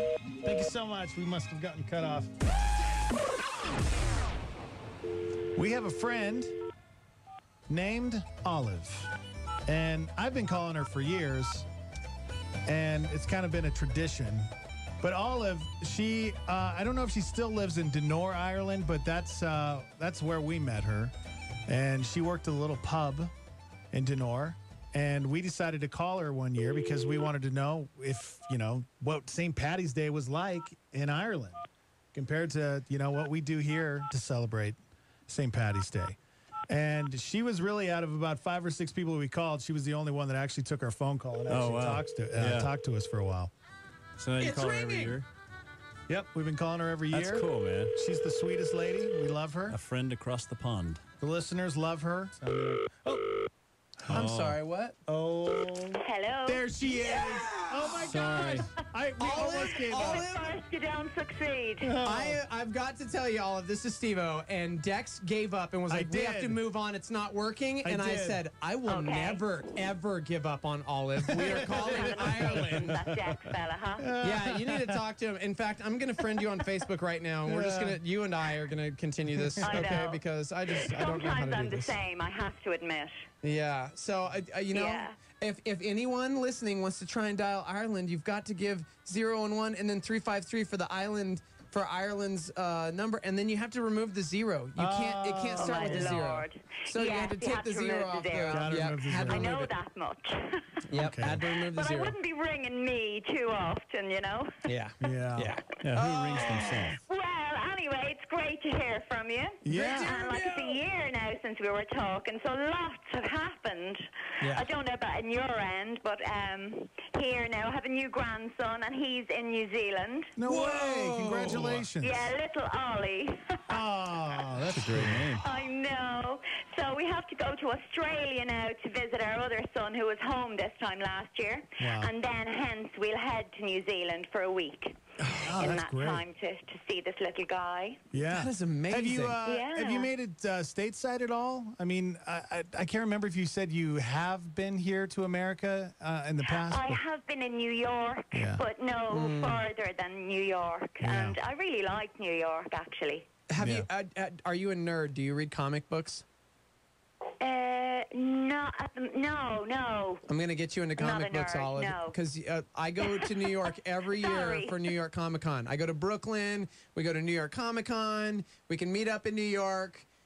I'll make you go see nerdy start. comic book things. Exactly. Never Exactly. too late to start, It's right? never ever too late to start being a nerd. So It's there you go. never too late for anything, really, is it? This is true. So Never say never. in America. Yeah, it's lovely though. I have plans to go to Australia now in November, so it's lovely. Speaking of lovely, it's a lovely day. It's St. Paddy's Day here in America, and of course, in Ireland, I'm sure it's celebrated quite a bit differently than it is in America. Quite a bit differently, yeah. I suppose everybody has their own take on it, really. Yeah. It's not a working day, so everybody's on holidays. The north of Ireland, then, I'm sure they celebrate along with us. They're part of us in a sense, but it's a bank holiday there. Okay. So I think it should be a national thing all around. It should be international. I want We to have do. so many Irish all around the world that celebrate. You don't have to be in Ireland, really, do you? This is absolutely true. I've been reading up this morning on Arthur Guinness and his story about not his discovery of Guinness, but just how the brew came to be, and it was very fascinating to me that it has quite a bit to do with his faith in Jesus. So, do you know anything about the legacy of Guinness?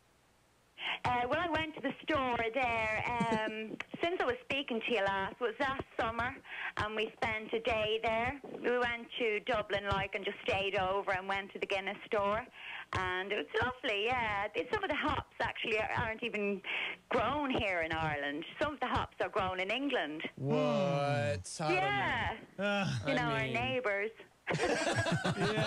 It's a little across the pond from us. You can't fall out with your neighbours too much, can you? Right? Yeah. Yeah. That's, you have to keep them sweet. Yeah. We were reading Keep this Guinness coming. We were reading this morning, Olive, that America is actually way more Irish than Ireland.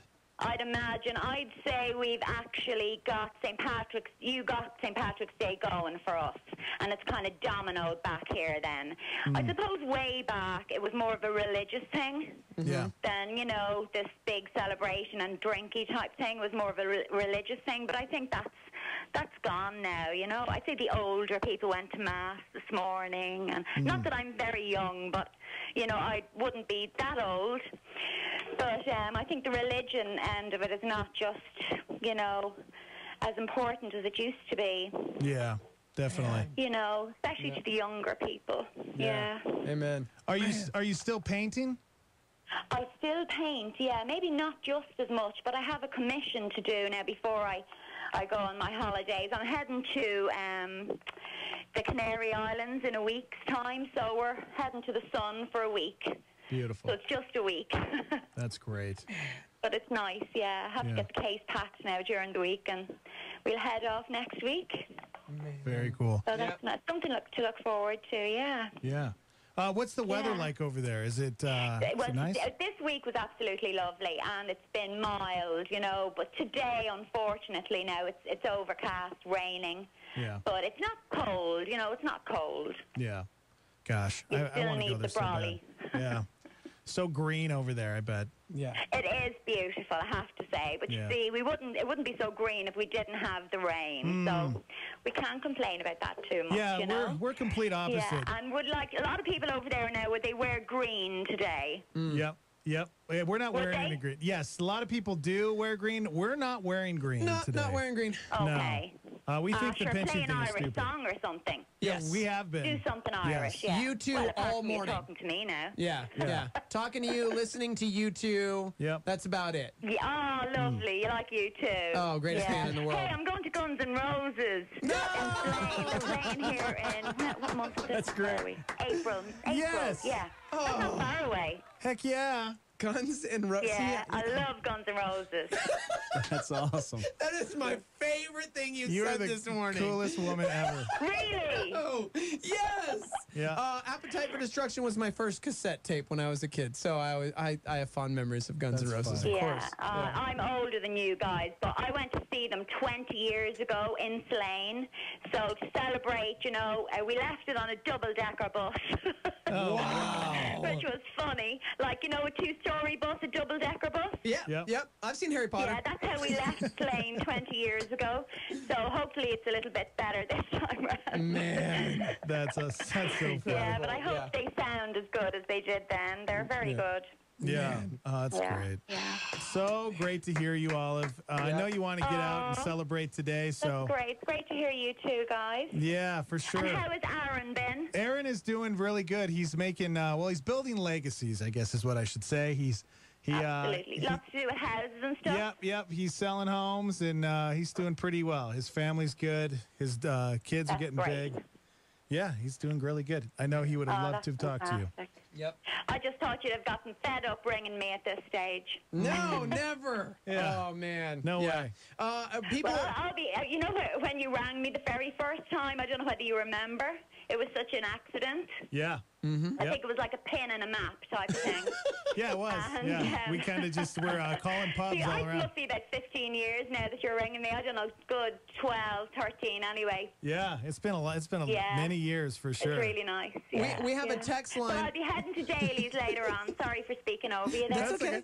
I was just going to say we have a text line where listeners can chime in, and people are pouring out of the woodwork to say hello to you. In fact, someone just said, tell her I say hello. I've listened to her every year since Dex called her that first year. Wow. Oh, wow. Cool. Yeah. Thank you so much. That's You're a lovely. staple. You're a Yay. staple of St. Patrick's Day in Albuquerque, New Mexico, USA. There you go. Oh, that's so lovely, isn't it? You know what? I have to make a visit someday. Yeah. Yeah, That- you that would be should. incredible. Definitely. I mean, or we could go out to Ireland. I've always Right. wanted to Well, visit. absolutely. There you go. Yeah. I've got like a square foot plot of land over on the Isle of Islay, and so yeah, That's something like me almost. that's what I'm told. So yeah. Oh, it's so lovely to hear from you. Absolutely is. Yeah, All it's right. great to hear that everybody is well.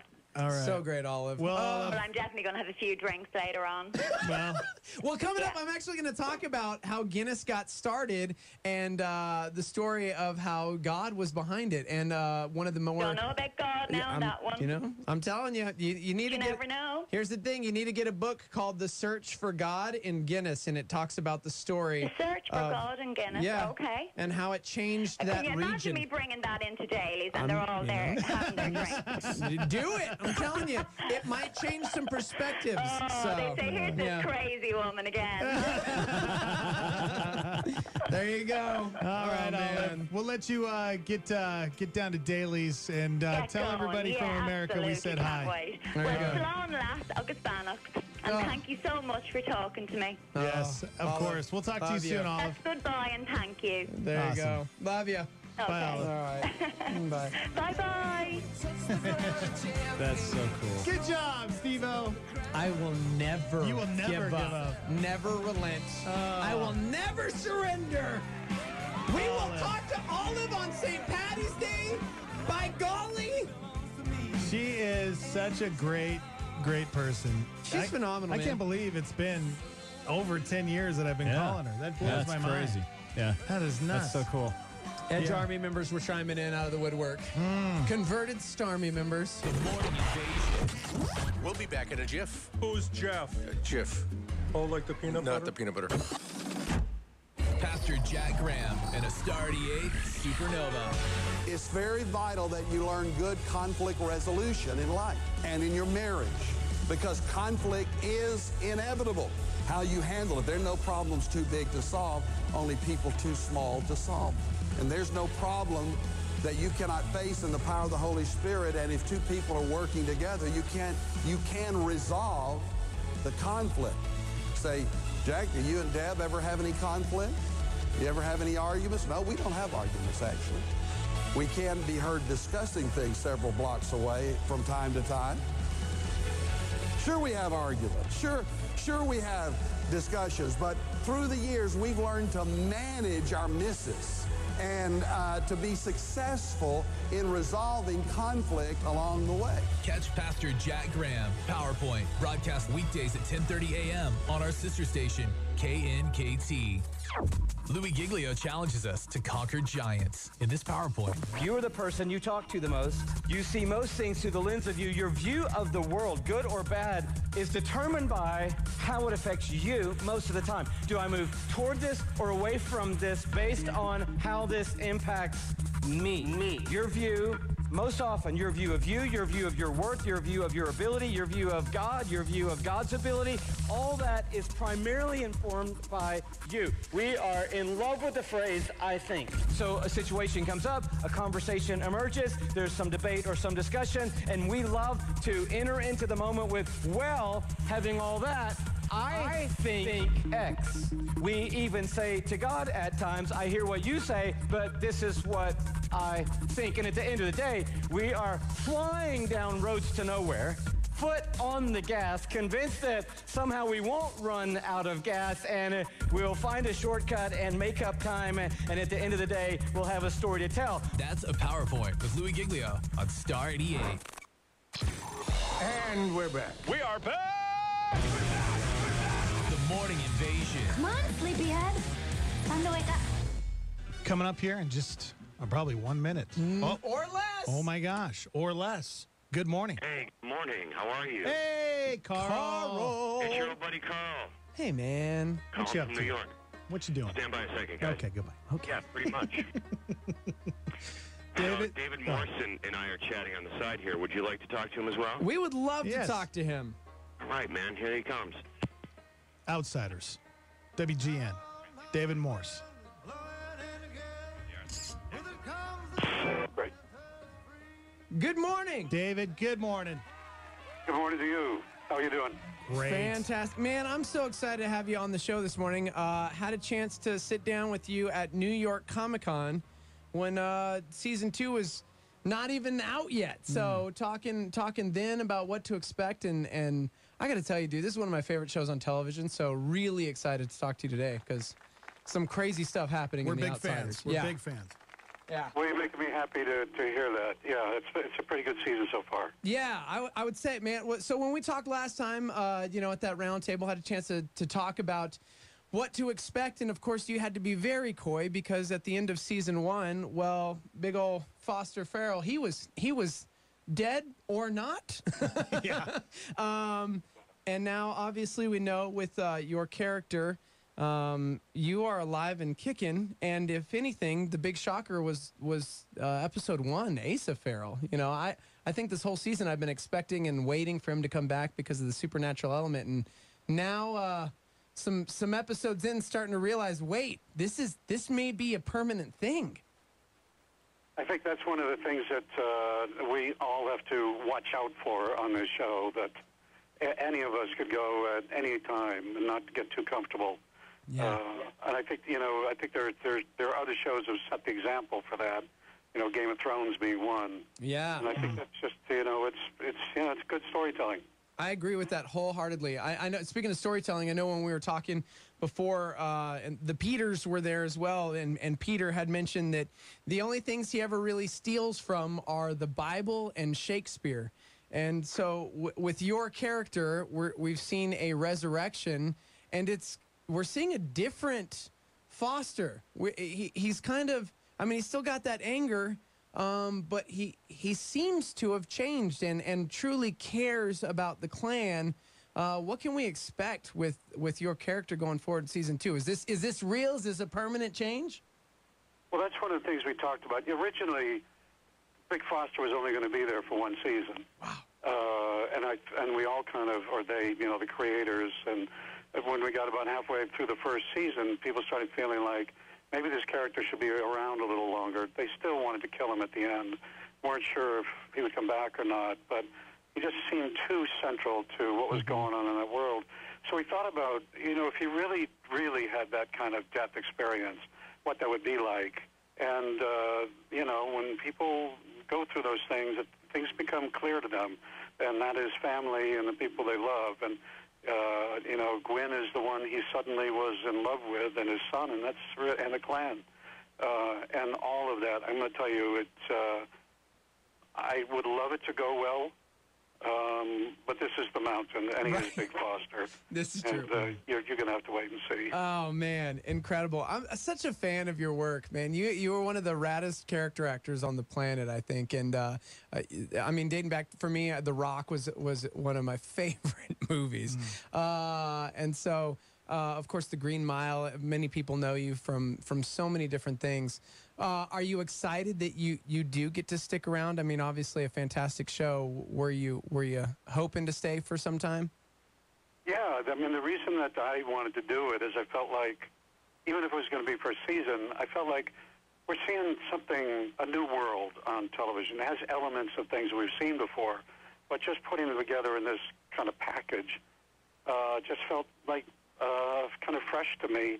And to get to ride around on those ATVs and get covered with dirt and wear tattoos and, you know, hair down to the middle of my back, that wasn't a bad thing. Yeah. And to get the girl in a way, sort of. Right? Yeah. Speaking of that, I was gonna ask you, David. You know, Steve and I were talking earlier this morning. I grew up in Montana, you know, and we had a cabin up in the wilderness, and I missed those days as a kid. Were you more of a city boy, or have you spent time in the mountains? You know, are you that person who likes to go out and just get away from everything and kind of just shut down, you know, your phone? And you know, when I grew up, I was in that kind of mixture of suburbs and farmland when that world was changing, and literally from being 4 years old, I would disappear. I would just go. You know, my childhood was out in the woods and the canals, and I do that to this day. It's what I love. You know, we have a great place here in Pennsylvania and Philadelphia, but to get out there in the wild or the water, it's what I love. That's cool. Absolutely incredible. So let's talk about, man, you as this character. We've seen some phenomenal transitions. And, of course, last week's episode left us with kind of a terrifying place to be because now the clan is definitely in danger because what I assume are these witches that you were talking about. I feel like these women from the shadow side of the mountain are pretty bad people. In fact, we finally discovered that they have ill intent last week. Are we going to get to see you become, Big Foster Farrell? When do you get to become the hero? Well, why don't you watch the show tonight? And There see you what go. happens. I like that. I like that. So we mentioned the Bible and Shakespeare, and both of us, Dexter and I, both Christians in this room. And, you had this character who was, I don't want to say wicked. I don't even want to say evil, because it seemed like he cared about the clan before, but it was just selfishly. With your resurrection, there's only a few places you can really look for inspiration, I guess. And as Peter had mentioned, the Bible and Shakespeare, great places to rip off. Where do you find that inspiration for this redemption story with your character? Well, also being a Christian, that's certainly a part of my sort of way I live my life and think about our lives and all of that. I'm not sure that I need to necessarily go there right. for what we're doing in the show. Yeah. I just what I talked about, that life-death experience when he was shot. People talk about where you can discover God pretty fast when in some situations. And I wouldn't say that Big Foster discovered God, but he certainly discovered love. Yeah. And he was a poisoned man to begin with, so it's a complicated thing inside this guy, but it is something that he did experience, and he's trying to express it at the moment. Man. We always talk about on this show the idea that we are created in the image of this God, and how we've all been gifted these different talents, gifts, and abilities. And I got to say, man, you do such a phenomenal job with everything you touch as an actor. So thank you so much for finding your calling and doing something amazing. With that, I want to know personally, because you mentioned being a Christian yourself, Farrell Foster may not have discovered the Lord, but when was it for you? When did you come to know Jesus? Well, I just grew up in a family that it was a part of our life. And I think like everybody, or most people that I know, faith is a real journey. It's not always a straight line. Yeah. And it certainly wasn't a straight line for me. And it's not that I ever stopped believing, but I needed to do other things along the way that kind of made things clearer for me. Right. Oh, yeah. Oh, man, I always think of the scripture where it talks about God being that author and perfecter of our faith, how he's written it for us, because I think we all have that story. I mean, that's the purpose. We find that grace and hope and redemption in Jesus, because we obviously, all to ourselves, will write out a completely different story sometimes. And so, man, thank you so much for taking the time. Really, really excited for tonight's episode and for the season, and just everything you do. Again, thank you. Thank you. You're amazing. Well, I'm very happy to talk to both of you, and thanks for having me with you. Right on. Thanks, man. Have a David. great day, David. Okay. All right. David Morse. Wow, that was great. That was really cool. I love that actor so much, man. Of course, everybody's going to start going, oh, favorite interview ever. No, but I will say, had a chance to sit down with him in New York and I talk to him face to face. He really is that cool. Yeah. He's like one of the kindest dudes. And he plays a scary guy. Yeah, he's definitely a villain in season 1. Now I'm not caught up on season 2. You need to catch up, man. So is he he's come back a different Farrell? Yes. I mean, he's and I'll tell you what, man, we're 6 episodes into season 2 of The Outsiders, and I keep waiting for him to show his true colors and be a villain. Is he trying to trick everybody? That's or what is I've been thinking, but every episode it's like, oh, dude, he's the hero right now. Really? Yeah. And it's awesome. Man. So really enjoying the show. If you guys have never heard of Outsiders, it's on WGN. It follows this family, the Farrells. They live up on the mountain, and it's a very spiritual show. Obviously, as he said, he didn't need to go down the Christian element, but as it is a spiritual show, he can still draw from that. I was talking Peter I was talking about was Peter Mattei. He's the creator of this show. I got to sit down and interview him as well, and that's what he was talking about. Basically, everything that he stole that wasn't an original idea came from either the Bible or from Shakespeare. Yeah. You know, he's like, why not just steal from the greatest works in history?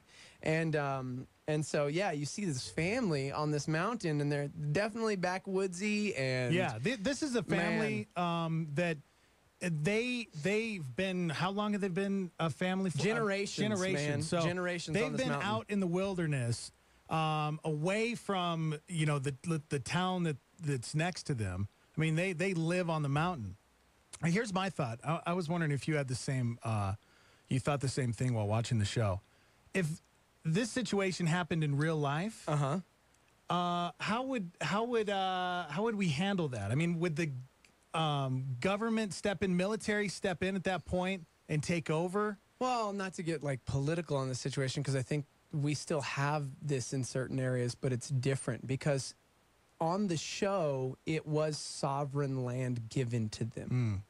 And we do have different tribes, nations within the United States that are sovereign land.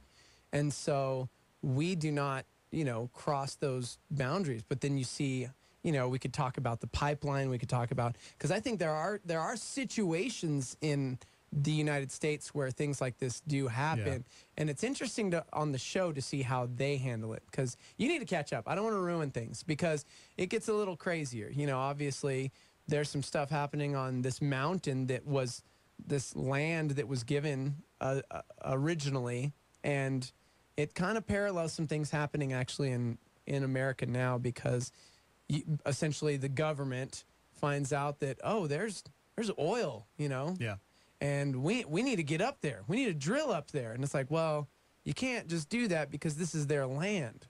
And, and it's like, well, we're the United States government, and this is what we're going to do. And so it's a very, very interesting show. It is. I do like the community, the family aspect. It's definitely not a, quote, family show. I'm not saying that, but I love that this clan, I mean, it's family, it's love, it's... Right. Yeah. Yeah, I think I'm watching another show called The Colony. It's on USA. Yeah. And it's the aliens come and kind of take over, and they're like the new government. They set up a new government. Right. And I like shows where everything kind of just shuts off that is normal to us, like technology, or maybe even the power just goes out, like Walking Dead, and we're back in we're in the apocalypse where there's no electricity. I like that because we are so engulfed in just our phones and technology and Facebook that I love watching that, just thinking, I kind of wish we could go back to that. Well, you see that with the Farrell family quite a bit. Like, they don't have any of that. In fact, this season you'll see, like, they have generators, and some of that starts to, I love those shows. Discovery Channel, when they have shows, any Alaska show that they have on the Discovery Channel, I'm all about. Yeah. Because you just want to go back to Montana, don't you? Yeah, it's weird. It is weird. I'm a city boy. I hated it when I was there. I'm trying to get to New York, and you want to go back to the woods. Weird. See, I don't know if I want to live there, but because I tell you, man, the winters, I can't do it. I can't do the winters there. Yeah. Dude, David Morse. He was great. He's really cool, and seriously, everything he's done. Yep. You go back and look at everything that he's been a part of. Like, I always think of The Rock immediately because he was Ed Harris's right-hand man. He would say his favorite film that he was a part of was The Green Mile. That's something he's always quoted as. Yeah. That is an epic. Oh, yeah. Epic movie. Tom Are you kidding Hanks. me? So, what a rad he's dude. been in 50 films, more than 25 TV shows.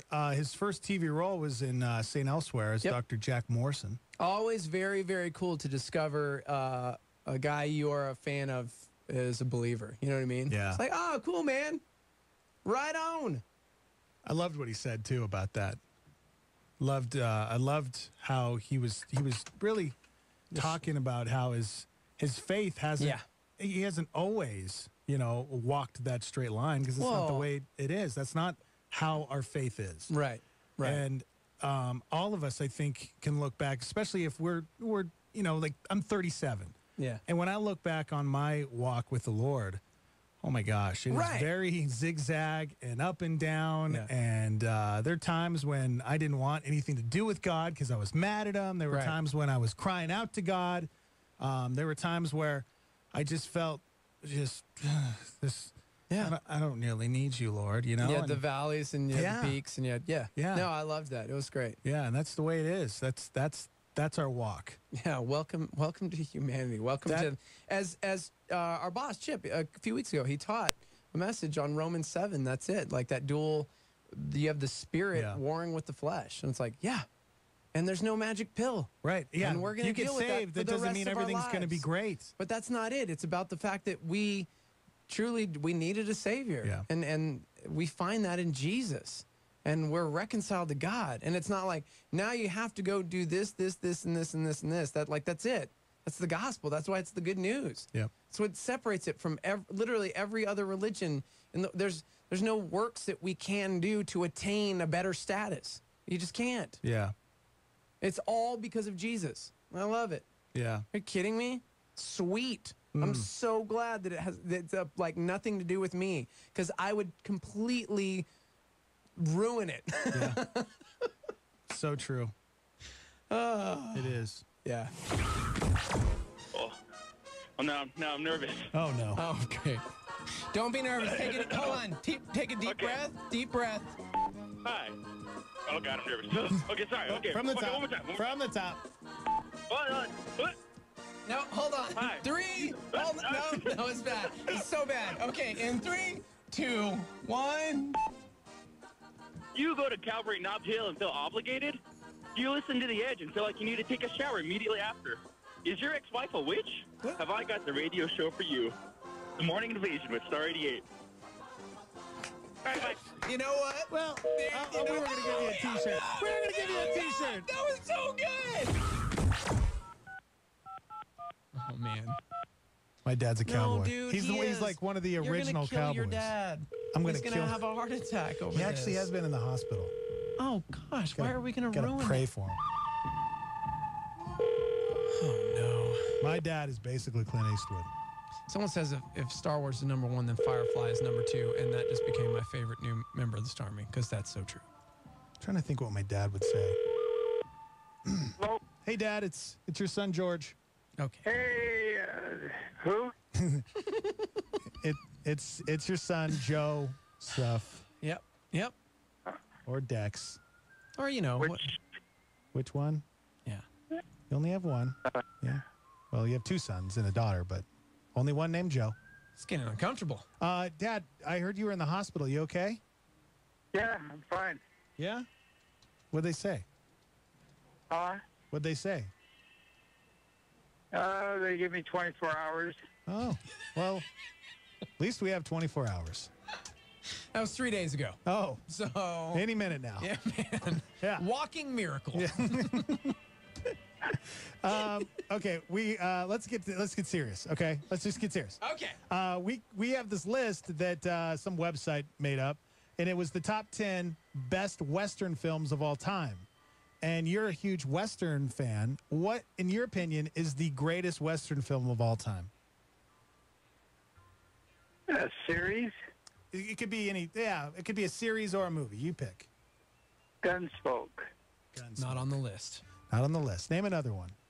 That shows you what they know. Yeah, Amen. exactly. They said Star Wars was the #1 greatest Western. That's of all real. time. They said Star Wars was #1 on the list of greatest Westerns of all time. Dad, are you there? Are you alive? Greatest what? Yeah, I told you! They said on this list that Star Wars was the #1 greatest Western of all time. Set in the desert. There's bar fights. There's a dude with a side sling there. There's a You know, saloon. come on, you got your Han Solo. He's the cowboy. Yep. Yeah. What other Westerns are you watching these days? I don't know. I never watched. What's the name of that? Star Wars. Wheels? Star Wheels. Yep, Star Wheels. I never heard of it. Yep. Now, name another one. What's another Western that you watched recently? Battle of the Bulge. It's a good one. Not on the list. Can you? Dad, do you realize how old Clint Eastwood is now? He's 86. No. He's 90. No. 93, I think. No. Did it? I'm serious. He's in his 90s. He's 87, Darn dude. it, man. Gosh. Somebody lied to me. 87. He just turned 87 in May. So you were right on, man. Yeah, my dad, he loves Clint Eastwood. Yeah. What about True Grit? I kind of, kind of act like him all the way. Yeah. You sound like him a little bit. Yeah. Especially from Gran Torino. Can you say, get off my lawn? Get off my lawn, you mother! Whoa! He got into the character a little Dad! bit. He can't say that. You can't tell Mom to get off the lawn? Wow. That's where he was going. You mother of my children. He was Yeah. talking to your mom. Jeez. Woo, it just threw me way off. Threw me way off. You really got into that. I almost had a heart attack. I thought it was Clint Eastwood. You really got into that. That was good. I like that. I liked that. Ugh. Well, does it ever make you like? I was thinking about this the other day. Like we have action heroes that we watch on TV right now that are in their 30s and 40s, and I think about when I get older and seeing some of these actors that are now they're going to be 80, 90 years old. What is it like to see your favorite action hero just withering away? Well, I'm withering away. I know. Oh, man. I know you are. It takes you like 30 seconds to answer my question. Gone from bad to worse. What was it like when John Wayne died 47 years ago? What about him? Wow. Dad, you get go back to the hospital. This is bad. You don't sound right. There's something not... He's fine. He's fine. I don't know. I'm worried about you. I'm texting Mom. By the way, it was only 38 years ago that John Wayne died. 38. Oh, just 38. My lifetime. Ago. Your entire lifetime. You've never lived in a world where John Wayne existed, bro. I know. I'm serious. How's that feel? Yeah. So what's new, Dad? What project you working on? I'm trying to get your mother's car going. What's wrong with it? The windows won't roll up. Oh. But is your vehicle running? I think what happened more than anything was I had a little gun accident inside the car and blew the windows out. Trying to figure out how they... Seriously? Yeah. It's been good. It's been real good, man. I've loved my time here. It's been cool, man. It's been Dad, cool. we got to go. Before we go, I mean, obviously that vehicle's not working, but is your vehicle running?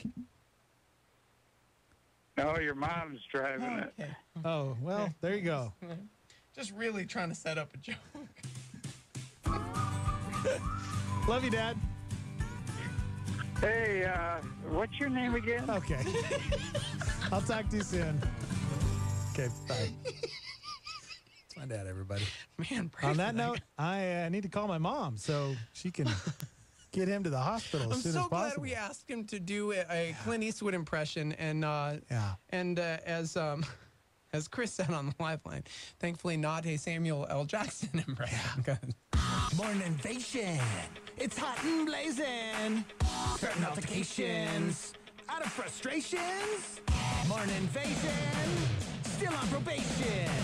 My estimation. It's all about inspiration. Wait, what? Here's a real hot spot about Satan from Skip Heitzig. Satan is persistent, and he studies our character and fashions his attacks based upon the information that he knows about each of us. Skip challenges the idea that humans can deal with the devil. Because if you want any kind of relationship at all with the devil, you want to make sure he's your enemy, not your friend. Your enemy. Your enemy. Hotspot. Here's where to click for a complete library of Skip's teachings on the entire Bible at connectwithskip.com. Connectwithskip.com. Here's some solid advice from Skip about Satan. Apply the blood of Jesus Christ to your life, to all of those accusations that come from Satan. You're not worthy. You're not good enough. You're this, you're that. Apply the blood of the Lamb. You can listen to Skip's treasury of teachings on the go. Simply get the Skip Heitzig podcast on your mobile device.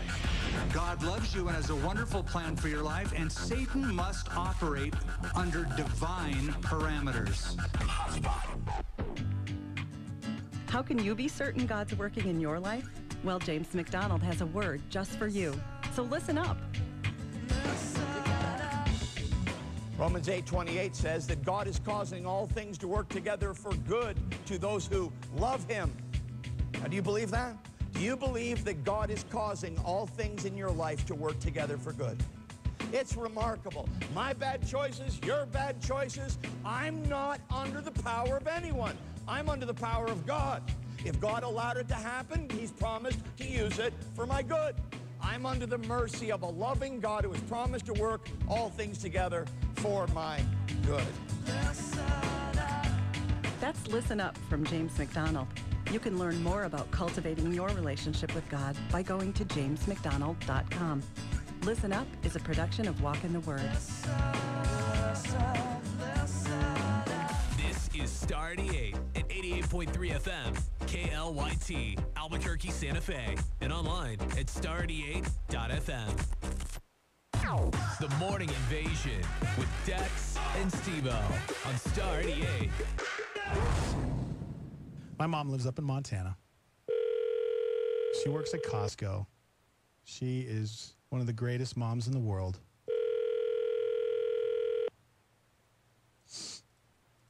Hello? Is this my mother? Oh, man. This is your mother. Hi, Mom. How are you? How Hi, are guys. you? Hey! Hey. Hey. Man. What's up? Just Yeah. looking forward to talking to my mom. It's been a little while since we've talked on the phone. Yes, it has. What's the I get deal these with little that? baby texts from you, I and know. yeah. I'm sorry. Yeah. That's weird. I talk to my mom all the time on the phone because I love her. Oh, well, come on.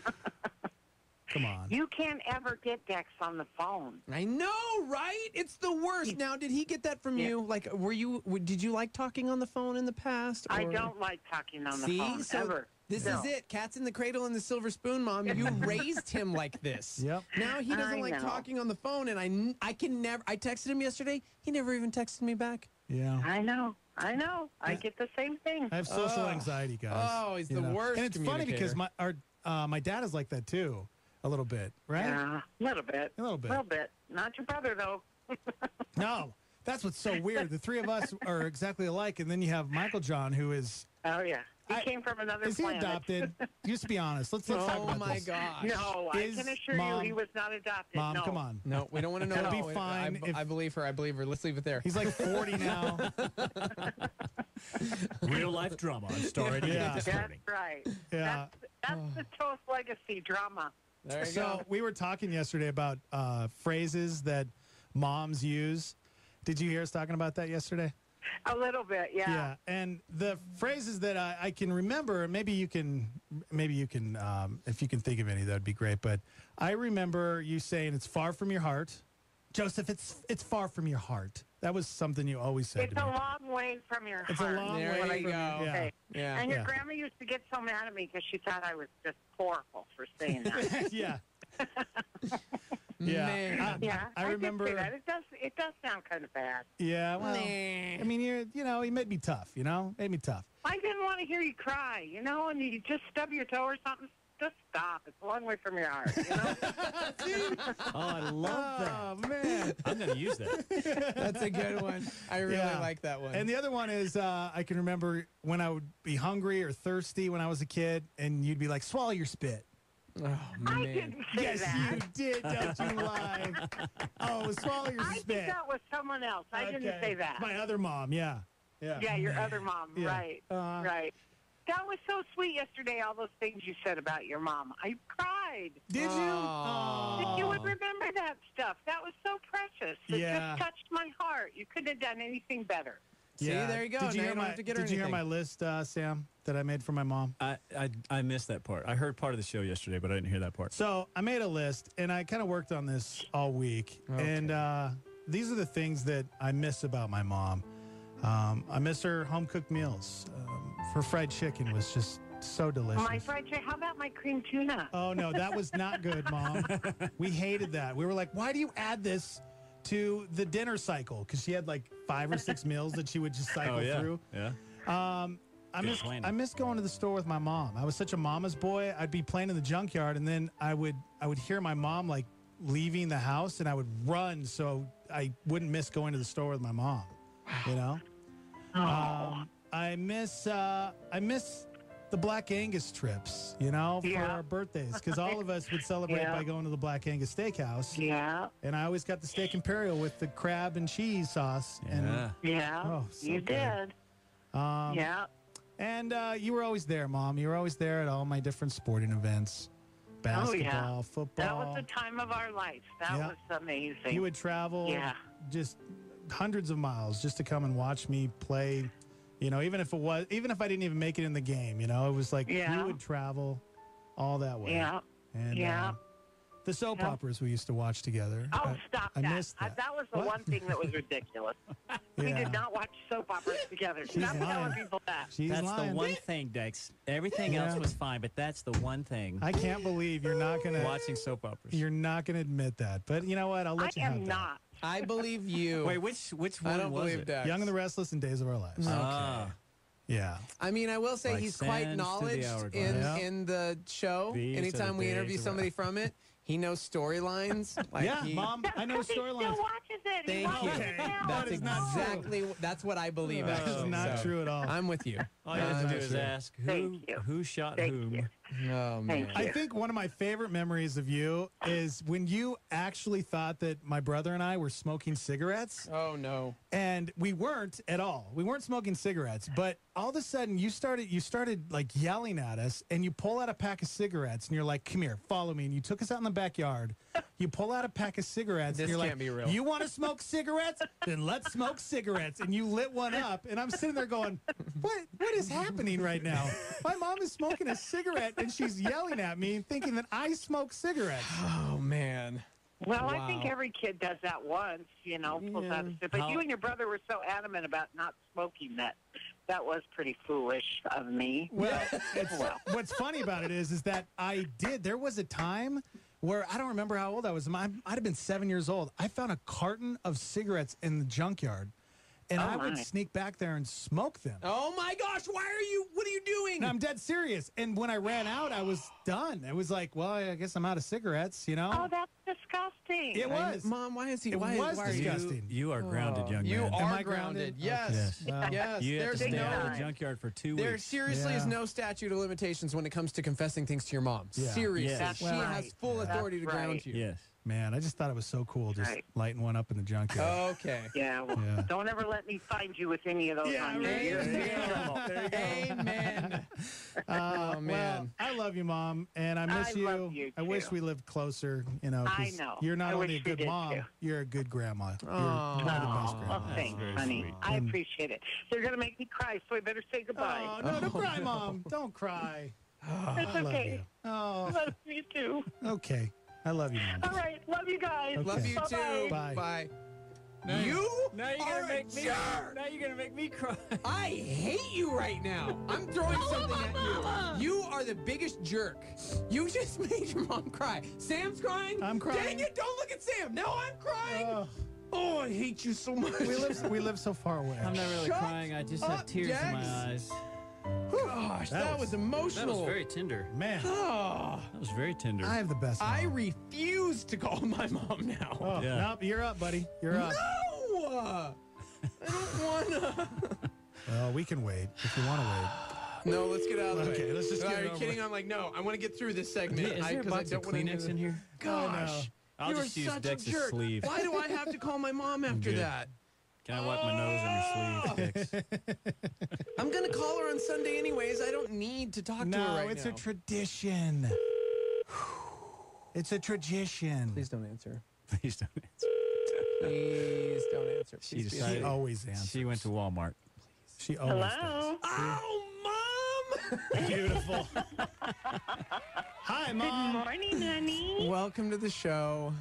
Dang it. well, good morning, Dex. Good morning. And Sam's in studio. He's a pastor. He's from the Baptist Convention in New Mexico. He's Baptist. You'll love him. He's cool. Oh, Yeah. yes, He's I your do. people. He's Hi, your people. Sam. Hi.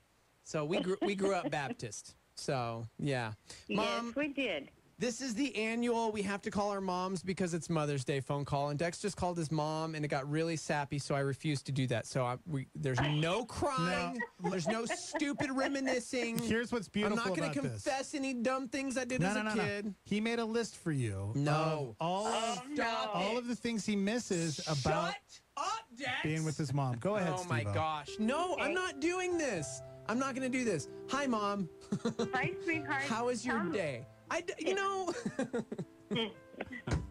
I don't Go ahead, do wanna. the list. No, here's the thing.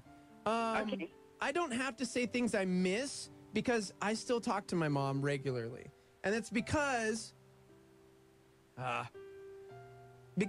my mom is my everything. I mean, when I was a kid, Oh, don't cry. I didn't have a dad, so I got my mom a Mother's Day card and a Father's Day card. And Yes, you did, honey. every year, we would celebrate both together because she was my everything. So Yes. she still is. So I don't have to do this right now because I talk to her all the time because anytime I need anything, I call my mom.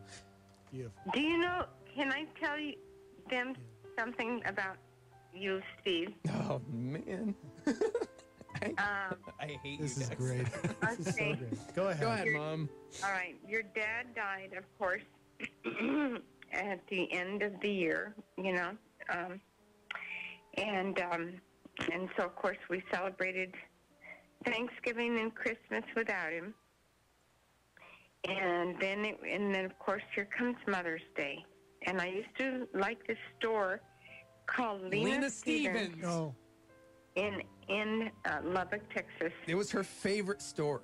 It was my favorite store, and I remember for Mother's Day, you asked me if you could have my credit card and if you could go to Lena Stevens. And here you were. You were only 6 years old, and you. I don't even remember who you went with. It had to be one of my friends, but you went to Lena Stevens with my credit card. And I got you a white flowery dress.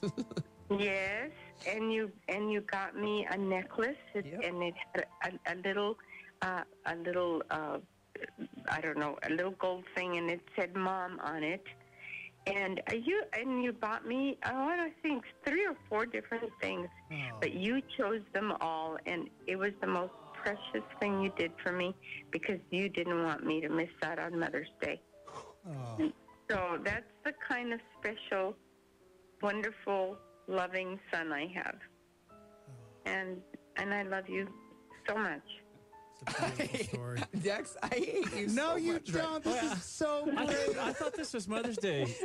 She's making it Son's Sam is Day. crying. I'm crying. She's making it Son's Day. That's beautiful. The That's Stormy's a beautiful crying. story. So beautiful. Gosh, That was beautiful. I still remember that dress though. I still do because seriously, Lena Stevens was her jam. Yes. Man, Mom, you were a rock star. You raised a 6-year-old, a 4-year-old, and a 3-year-old. That's how old we were when my dad passed away. So anytime we talk about single moms, I think of this mom who had given up her career as an air traffic controller to stay home with 3 children, and then we lost my dad, and she had to somehow figure out how to raise 6, 4, and 3-year-old while going back to work to take care of everything because she was it, you know? Yeah. And man, did we have a crazy life. Yeah. We did. But Mom, I wouldn't be the person I am today if it weren't for you. So. Wow, I love you, and I'm so proud of you and your brother and your sister. I couldn't ask for better children. I'm the proudest mom I know. Huh. And I'm so grateful, and God has been faithful to us, and, your dad is in heaven, and one day we'll all have a great reunion, but, he left me here, and I'm so grateful that I'm still here to see you be such an awesome man a father and a husband. And I love you, and I'm so proud of all of my grandchildren. 9 of them. 9. Wow, beautiful. There you go. So beautiful. All right, my mom. we have to go All right. because Thanks, I can't Mom. do this. Thank you for calling me. I love you. I love you, Dex. Love and you God too. bless you, Sam. And You too. and you guys have a blessed day. Hey, I can't wait for Harvest America because we're going to be out there broadcasting. I can't. I'm going. Seriously, I'll just be so I here. can spend 4 days with you, Mom. I miss you so much. I can't wait to see I you. love you. Beautiful. Okay. Have a wonderful day. You too, Mom. I love you. Bye. Bye. Love you. Bye-bye. That's my mom! Dude, I'm not even being funny right now. I almost said a word I can't even say on the radio. You almost said dummy. I'm so angry with I you. had to close my eyes most of that call because I was like, I'm gonna just start crying like Steve-O. And I look over at Sam and he's just crying. Well, and I'm that's like, because oh, no. you ambushed me, you jerk. I didn't my ambush glasses anybody. Okay. It's Stupid. easier to wipe your eyes when your glasses are on. And then the story, like, the funny thing is, I had forgotten that until she mentioned the first Mother's Day without my dad. Yeah. Oh. And then I was like, oh no, abort. I'm going to hang up on her. Abort. We can't do this. Negative Ghost Rider, the pattern is full. You know, I just got to say, for all single moms out there, you are the most incredible superheroes on the planet. Heck yeah, man. The job you have and the job you do, and don't ever give up because we serve this phenomenal God that I know that it's crazy. I was a crazy kid and I did so many stupid things and I stressed my mom out all the time, but she never gave up. She was just constantly praying for us and loving us through all of our filth and stupidity and showed us more grace than any human being has ever shown me. And so, beautiful. Dude, you've got this, rock star mom. Happy Mother's Day! Yeah. The live line just blew up. People crying. I hate you, Dex! They're like, this is the greatest radio I've ever heard. I miss my mom. It's beautiful. Hey, good morning, fellas. Ready? Ready. Oh, wait. Oh. Hey, more fun than hiding Grandma's teeth from her in the middle of a Thanksgiving dinner. Faster than... never mind. Start over. Let's take it from the top. Okay, thank you. We can take it from the top, guys. We can take it from the top. Dude, I'm really excited for Richard Schiff to call in here in just a few minutes. Yeah, me too. Yeah. Richard Schiff, he is from The West Wing. He was on that. He won an Emmy, and he's on The Good Doctor. It's on ABC. He stars in that as is it the kid's dad? Is that his role? No? No, he's just another doctor. One of the other surgeons, okay. but Yeah. he really believes in this guy. Yeah. Yeah. I'm excited to talk to him about that. And he's on one of my favorite shows called Ballers with The Rock. Mm-hmm. He's got a pretty cool character. He's been on on there. a lot of incredible television. So one thing I'm really excited to talk to him about is that very thing. Just how and it's not what like is it that resonates it's with not audiences? like he's just had like tiny little bit parts. Right. Even on NCIS, a lot of times they'll have a guest star, but they'll just be on one episode. And he was on a running. He was like the head dude for terrorism that they were going after for a few episodes. Wow. I'd have to look it up to know for sure how many, but it was, and he played that so well. Yeah, he's been in a lot of film as well. He was in The Lost World, Jurassic Park: The Lost World, Man of Steel. Yeah. He was in Seven. Gosh, yeah, he's been in a lot of films. So it'll be good to talk to him. How those guys, he might not ever be the lead in anything, that except maybe in this but he's got a prominent role. Right. Well, and see, West Wing was kind of weird because it's like weird, an ensemble. but it was an ensemble, so I he think had a that's it, very yeah. prominent role in it. Right. But he's not like the guy that the show was built around. Man, I want to talk to him about the West Wing so badly, considering the political climate we find ourselves in reality. You know what I mean? And sometimes I would watch the West Wing, and because of some of their slant on things, I would be furious at their slant. Yeah. Right. But it was so well written and so well acted. Yeah. That even at the end, I kind of felt myself thinking, well, I could see why they would feel that way. I'm not going to change my view, but I could see why. I have a little more sympathy towards that. Dude, he's been in so many things. Good morning. Good morning. It's David from Weiss Brothers. Yes! Are we hanging out next week or what? We are hanging out. We're not going to get to go to that party, but we will be hanging out. Okay, well, I didn't want to go to parties anyways. It's cool. Yeah, I know you didn't. I know you didn't. I wouldn't have loved that every second of it. No, I know you would have hated it, but I'll see if I can introduce you to some people anyway. Okay, cool. I love it. All right? Does that make you feel better? It does. I'm so excited. I wish I would be Okay, there, well, I'll David. introduce you to my friend Sue. She's very nice. I wish I could meet Sue. Yes. I wish I could be there, David. So will you stop it? It's cool. I know. I wish you could be there, too. Nobody wishes he could be there. Nobody wishes he could be there. Okay, I got Richard Schiff on the line Yeah. for you. No, we've been waiting. We love him. Yeah, we do. Hold on. Richard Schiff. Okay, guys, you're on with Mr. Richard Schiff. Oh, Yes. Mr. Richard Schiff. Welcome back to the show. Oh, this is exciting. Thanks. Hi, guys. You guys are juiced. We are juiced. I mean, We're it's Crazy you know, Wacky Morning Show. It's in New Mexico. It's early morning. We got to get people through the day. So yeah, I appreciate that. You must have had a lot of coffee by now. Yeah, this is So much very coffee. true. On National Coffee Day. It is Yes. National Coffee Yes. Day. No. So Yeah. there we go. Yeah. Richard, I'm can I? myself, but I'm not quite as frenetic as you yet. It's okay. I don't know, man. I got to tell you, you've been in so many incredible films and TV shows, and you are always just super articulate and amazing. So I got to commend you on your acting ability, my friend. Yeah. Oh, that's very sweet. Thank you for that. Yeah. I would like to kick it off with Ballers because He's a crazy fan. it's one of my favorite shows. Yeah. And well done, man. Well done. Do you get to work out in The Rock's gym? Okay. Or does he not allow anybody to go and work out with him? I've asked him. I've challenged him to a chest press, Oh, my gosh. and he's been kind enough to refuse up to now. Oh, man. Beautiful. But no, I wonder, because I know I'm up in Vancouver shooting, where I'm not right now. I'm in LA right now, but and he's up there shooting a movie. So I was like, let's meet in the gym and let's go. You and me. Let's see what happens. I love it. We got to talk about The Good Doctor. Wow. First of all, The Good Doctor ranks among ABC's most watched Monday drama debut in 21 years. I don't know if you saw that, Richard, but that's pretty. I thought it was 10. It's now 21. It's They've 21. adjusted the record. Yeah, 21 years. What was the last show? Dangerous Minds, September 1996. It was the highest rated. It depends on which. You know what's funny? I was offered that show. No way. Wow. Yeah, and I turned away from it to do Relativity. I was offered 2 different shows at that point. So and Relativity I loved. The Dangerous Minds didn't last very long, did it? This is that very vote? true. Right, exactly. Yeah, so it ranked as ABC's most watched Monday drama in 21 years, and it was the highest rated overall since Castle. Wait a second. So, Monday was Monday Night Football back then. ABC had Monday Night Football. How did they squeeze in a drama? That's probably why I didn't, Who knows? I don't know. Maybe that's why in 21 years, I don't know. You got to figure all this stuff out. I know, right? Well, it was the highest rated overall on any day since Castle in 2009. So that's pretty good company. Yeah. Oof. Yeah, that is pretty good. Castle's still going, right?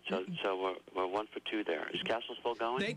No, they bailed out like a year ago, unfortunately. So don't tell my wife that. Yeah, she's still in mourning over that show. So, but your wife and I aren't speaking anymore. So there's no. Oh my. I love you so much. My. I got a question, man. You've been a part of some phenomenal television dramas. Obviously, West Wing comes to mind immediately. But, The Good Doctor, a new one, this solid, heartfelt drama. It seems like this is what is hot right now, especially with last year. I don't know if you have ever seen This Is Us, but that premiered with phenomenal ratings as well. And it's just these real heartfelt dramas. Why do you think it is that these dramas are resonating so well with audiences? Well, there could be all kinds of theories, but I'm guessing that, entertainment very often counters what's happening in society, politically and socially. The great era for comedies happened during the Depression because we needed to feel a little bit better. Yeah. Right? The Marx Brothers and all those guys. And so maybe we just need to feel like there are people out there that are empathetic and that care and that want to leave the world a better place than when they found it. And it's hard to find in our political hierarchy right now. And maybe that's it. That would be my guess. Man, speaking of, obviously, with such a successful show like The West Wing, it was a much different drama than the drama that is unfolding politically, as you say, here in 2017. And I know you're very outspoken on Twitter, follow you on Twitter and watching everything that's going on. How do you escape? Because, you know, you've been a part of some amazing television series. Do you have time to just sit back and watch television? If you do, what are you into? Well, I watch a lot of Yankee baseball. Yes. Which is this season they're enjoying much better quality output. It's a much better show this year. Yeah, for sure. So I do watch the sports. I watch Yankees and so on. But for TV, I look for something to binge when I have a couple of days off.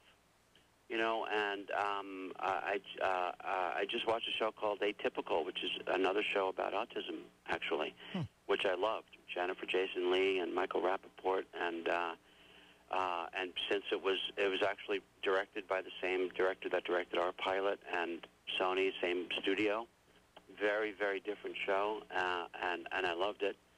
And I'm looking for something else to binge. What should I go to next? Oh gosh. Well, if we're talking like heartfelt dramas, I immediately thought of This Is Us from last year. Season 2 just kicked off. Yeah, because I saw the Emmys, which I rarely do, but I watched, and that kid won for This Is Us, and like I didn't even know what show that was.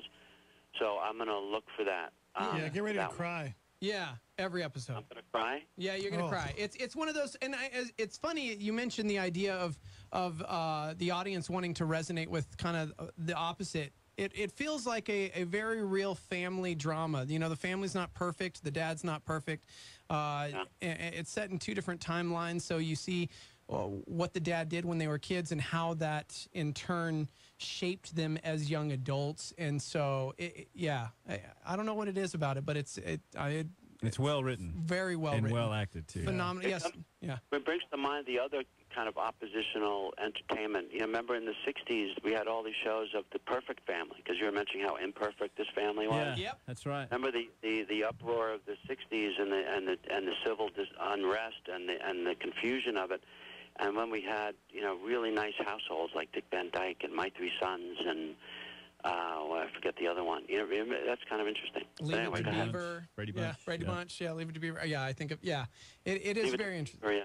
I think as a young father, I have 3 sons myself, and it reminds me that, you know, I'm definitely not perfect. You know, I grew up in a Christian home where everything it was kind of that perfection, and obviously as a Christian you still strive to serve others and to do well, but knowing, hey, I'm going to totally screw up from time to time, I think resonates with me as a human being. Yeah. So, yeah. Well, welcome to the club. Yeah. Sure. We're all in it together. Sure. Richard, we've had you on the show a couple times, and I just got to say, I know your time's short, but I just want to thank you so much, because every time you come on the show, just such a great human being to talk to. I love everything that you're doing on television, and just as a dude, it's always cool to talk to you. That's very kind of you to say. Thank you. I enjoy it, too. Right on, man. Well, real quick, The Good Doctor, ABC, Monday nights at 10. I'm looking forward to seeing it. Everybody flipped out on our live line when we mentioned that you're going to be on. They're like, oh, my gosh, that show is incredible. Yeah. So Cool. That's good to hear. Yeah. Well done. Well done. All right. Thank you, Richard. Thank you, guys. Have a great day. All right. We'll see you, man. Richard Schiff. He's such a kind dude. Yeah, he's a good guy. And he's witty, he's clever, and he played right along. It didn't sound like that he, you know, we didn't ask a whole lot of questions about his new series. Right. And it didn't sound like he was bothered by that. You know what I mean? Like, right. I've heard other interviews where they're like, I'm only on here to promote what I'm doing right now, and I don't want to have a regular conversation. Yeah. But I think maybe in some ways it's refreshing for those folks, because they go through those press junkets and they answer the same questions over and over and over and over again. At least, you know, what I hear. I've never been to a press junket. Yeah. Never been invited. It's the same 5 questions over and over and over. Yes. All right, we got to take just a quick 3-minute break. 585 Live, you want to text into the show. We'll be right back. The Morning Invasion. Be right back after this. Tony Evans. This is a Star 88 Supernova. After you get married, for a lot of different reasons, It's easy to drift apart because you've got this agenda, they've got that agenda, the kids, and it's easy to drift apart so that there is no drawing near. And if there is no drawing near, you look up one day and the relationship is weak and fragile and in trouble. Drawing near with God is like drawing near with a mate. It must be intentionality attached to it. It won't happen by luck. So let me ask you a couple of questions. What is your year-end plan for drawing nearer to one another next year? You say, well, we don't have a plan. And guess what? You won't draw near. Because drawing near must be purposeful. That was Pastor Tony Evans on a Star 88 Supernova. Chad Beach says the church is all about good news. Listen, you may have made a mistake, but you are not a mistake. You may have fallen, but you can get back up. Get back up. Oh, the Bible says that a righteous man may fall 7 times, but he still rises. You might have made a mistake, but you don't have to be held prison for a decision that you made. You may have made a mistake, but you are not a mistake. Oh, I love that we serve a God. Our God, more than telling you what to do, our God tells you who you are. Our God literally defines your identity. Our God never asks what you do. I live in Los Angeles, and when you meet somebody in LA, the first question that they ask you in LA when you meet someone, they say, what do you do? What do you do? What do you do? What do you do? You know, God never asks what you do. God tells you who you are, who you are. God says you are chosen. You are called. You are anointed. You are the head and not the tail. You are more than a conqueror. You're the salt of the earth. You're the light of the world. You're a chosen generation. You're a royal priesthood. Oh, come on. Is there anybody thankful today that our God speaks destiny and identity into your soul? Chad Beach, a Star 88 PowerPoint. The Morning Invasion with Dex and Sivo.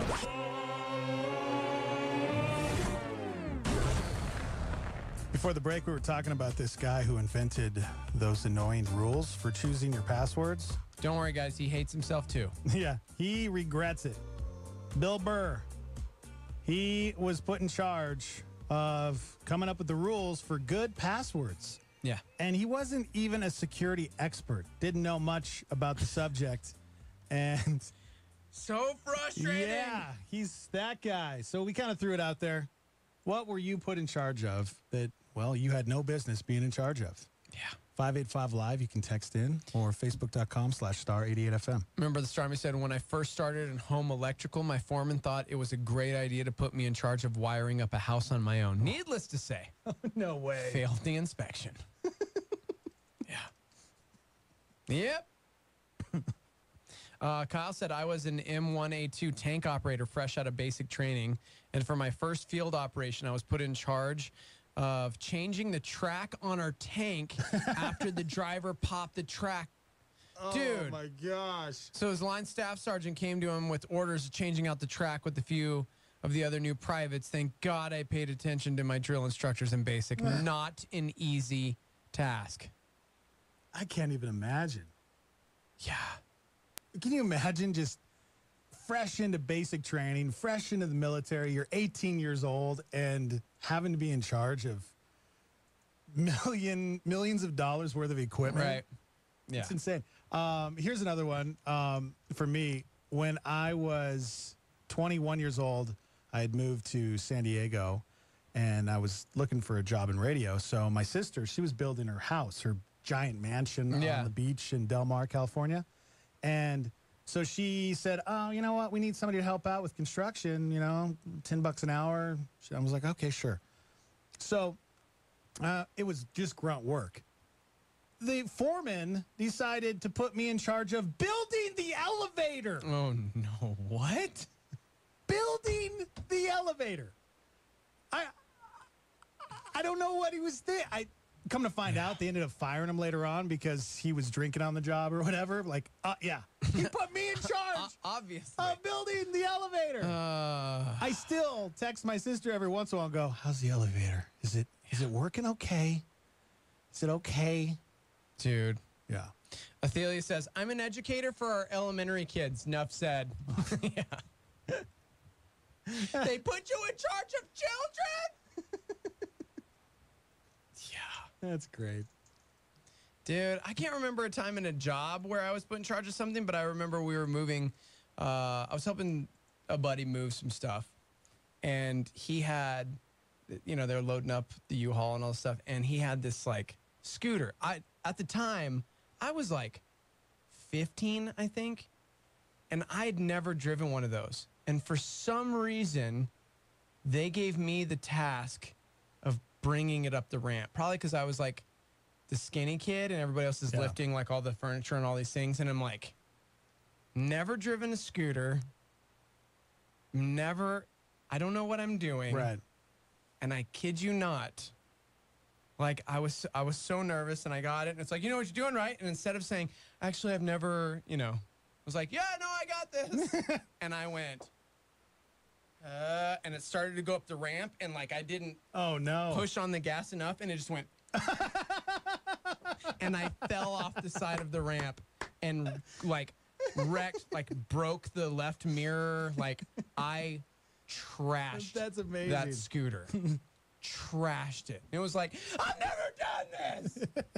Dude, seriously. Because, you know, you like kind of freak out and like. Right. Yeah. What were you put in charge of that you had no business being in charge of? You can call us at 338-3700. Good morning. What's up, guys? What up? I was in Kansas. This is last year, and they had a big, brand new combine. And it's like, you know, $500,000 the harvester, and they had a corn header that was needing to be put on so they could harvest corn. And I had no business trying to do that. Just go ahead. Like, you know, $100,000 header. Wow. Dude, I had the hardest time, and then I finally called the farmer and was like, I don't know what the heck I'm doing, bro. Right. Yeah. Right.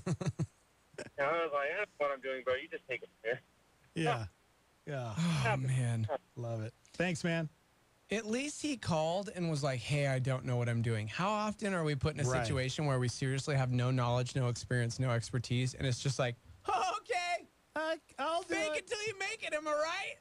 That's how I was. And then you end up wrecking something. That's or how I was with the ruining elevator. Something. I was just like that with the elevator. I had a jackhammer, and I was just sitting there like carving out the area for the elevator, and I'm sitting there going, I don't know what I'm doing. Right. I've never used one of these.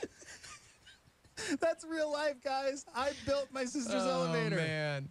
There's this, like, weird nervousness inside of you, like... Yeah, this was before YouTube. It's not like I could, like, YouTube how to build an elevator, or, an elevator. I was like, I just kind of had to follow the instructions. That is so funny, man. Ophelia says, I keep telling them that, but they won't listen to me. Charge of kids, bro. Charge of kids. Charge of kids. But that's what happens, man. Sometimes you just get thrust into this position, and, yeah. You just, you know, and... Honestly, I think I give you respect if you can just do it. Yeah. You know what? You were put in charge. Now go for it. Mm-hmm. And if it fails, it fails. Oh, man. And sometimes it fails real bad. It does feel real bad. I know that I tried to force it when I was younger. I seriously, I worked at a GameStop, and, you know, video games and cool, and this is a fun little job, until I started getting, like, more responsibility. And at the time, it's like, this is what I want. But I really had no business running someone's business. I was a store manager at one point of a video game store. Like, and the, you know, millions of dollars of inventory. And you don't think about those things. You're just like, yeah, man. Yeah, I want this job. And you jump in headlong. And I totally, like, I failed. Yeah. Failed at that one. Because all of a sudden, you know, you're in charge of hiring and firing and all these different things in different elements. And back then, you know, early 20s, I wanted everyone to like me, wanted to be the cool boss, dude, I'm a terrible boss. Yeah. I am a terrible, terrible boss. When should you realize I need to bow out of this situation? You know, either I need to leave the project, or maybe I got hired to do a job and you're just failing. Do you continue to just push forward in some situations? See, or do you I was going to bail? say there's a fine line, because I think sometimes due to whether maybe it's a lack of self-esteem or maybe a lack of self-confidence, whatever it may be, like I think sometimes we can feel like we don't belong there when absolutely we do. Because I think there are times where God puts us in a position where it's like, hey, man, this is a season of stretching, but you can do this. Right. You absolutely can. But then I definitely think there are other times where it's like, you have no business doing this. You have no, Perfect example. I think I've shared this story with you before, but we attended Sagebrush Church for many years, and I was trying to figure out my role. Yeah. As far as where do I fit in and to volunteer? How can I help the church out? How can I be the hands and feet? And one of the youth pastors came up to me and said, you should come and volunteer with the youth ministry because kids listen to your show. They look up to you. And I'm Seems like a good idea. I'm like, oh, okay. All right. Oh, all right, cool. So I started. First day there, I am in a panic because it was like I got launched back into high school. Right. And I hated high school. Yeah. And I was really quiet in high school. And I wasn't very social. And I couldn't talk to any kids. I was just sitting there going, I don't know what to do. This girl comes up to me with her friend because she recognized me. And what's the first thing on my mind to try to be cool? Oh, you're wearing that T-shirt, that band T-shirt. They're coming to town. Do you want tickets to Rob Zombie? I can get you tickets to Rob Zombie. And after I said it, I was sitting there going, what am I doing? I just offered this 13-year-old girl and her friend tickets to see Rob Zombie, which is like not a show. No, I know. I've seen him. A teenager I've seen or really him. anybody should go to. And she goes, yeah, it'd be awesome. And she like ran off laughing and like so happy. And I sat there through the whole service, and it was like the Lord was just punching me in the face over and over again. You idiot! And I went up to her afterwards and I said, I'm really sorry, but I can't hook you up with tickets. And she went, oh, whatever. And she walked away. And that moment there, I walked over to the youth pastor and said, hey, man, I'm out. Check you later. And I just left. And I realized I don't belong here. This is not where God wants me. I think that was kind of the perfect. And you don't realize at that moment that you're not like, if I would have stayed there, oh my gosh, I could have done so much damage. I mean, really? That's hilarious. Somebody said when a coworker asks me to do stuff on computers at work, I don't know what I'm doing until I figure things out on my own. When I can't get it, I tell them, you need to contact IT. See, this is true. It's like, I don't know, 50-50.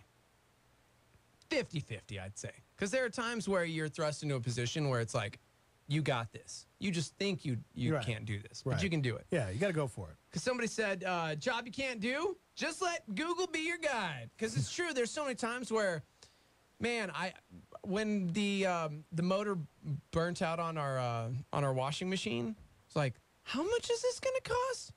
Nah, man, I can do this. I you got know, this. And yeah. And so I just watched a YouTube video and then ordered the part and was like, well, we'll see what happens. Yeah. And it's working fine. Right? So yeah. I had no business doing it. Oh, yeah. But it was like, wait, it's going to save me $200 and something if I do this myself. Oh, looks like I'm learning how to do this. Doing this from Landscape YouTube. in the backyard. Sure, we'll figure that one out as we go. Right. Oh man, what did you what were you put in charge of that you had no business being a part of or in charge of? Yeah, if you're just joining us, the dude who invented those terribly annoying rules for choosing your passwords has finally admitted he fully regrets his decision. Bill Burr, he worked for the National Institute of Standards and Technology in 2003 and was put in charge of coming up with the rules for good passwords, even though he wasn't a security expert and didn't even know that much about the subject. And turns out it's not even that safe. It's super annoying. It's super annoying. Research has proven that they're not effective because longer passwords are more secure than passwords with like uppercase, lowercase, number, random thingy, squiggly line thing guy. So, yeah.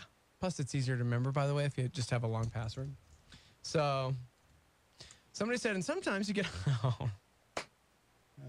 Yes. Sometimes you get hired right out of radio, be the executive director of a nonprofit. Heck yeah! Oh! I've heard that happen to people. I've heard that happen to people. Good morning, Birga. Oh. Good morning. That's so funny. Oh, man. Yep. 338-3700 if you want to call in, or you can text the show at 585-LIVE. Dude. That's so funny. Laura says, I worked at the Albuquerque Planning Department for front desk for a month, answering phones and issuing building permits. I didn't even know what stucco was before I started working there. It's incredible. Oh, man. Yep. That's good. It happens, guys. It Yeah, happens. you know, you just got to go for it. And then you have to really decide, okay, should I keep pushing forward? Because that's what you're kind of taught. It's like, you know, if you fail, you just get back up and you keep pushing forward. But I think there are certain situations where you have to come to that place where you realize I have no business in this field. Like I need to find something else. Yeah.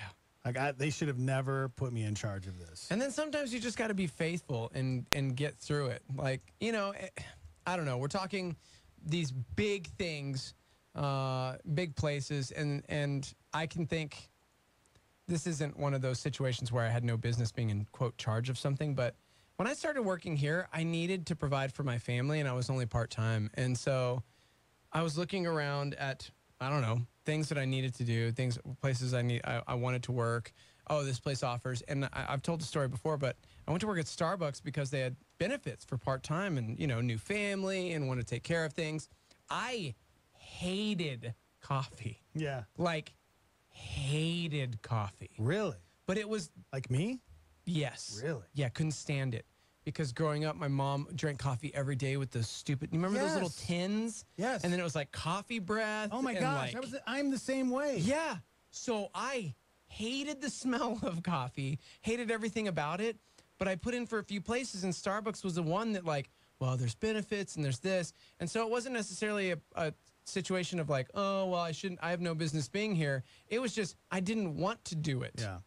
But I had to do it to provide for my family. And so there I was, like, serving coffee. And at Starbucks, it's not like, oh, you just smell like coffee and you get to leave. No, when you first start working there, they want you to know about coffee. So you have to taste So all I of had, it? yeah, I had like a Oh. passport, and every day you had to like stamp your passport. This is the Guatemala bean. Here's your stamp. All right, now smell this. Now taste it. How long did now it take tell me, before you actually liked it? dude, seriously, I would just find myself like sucking it down, like, okay. But then over time, I started to understand. And once like something like flipped in my brain and I realized, oh, wow, you can really taste like the floral or the vanilla or the this or these different elements, the caramel of this.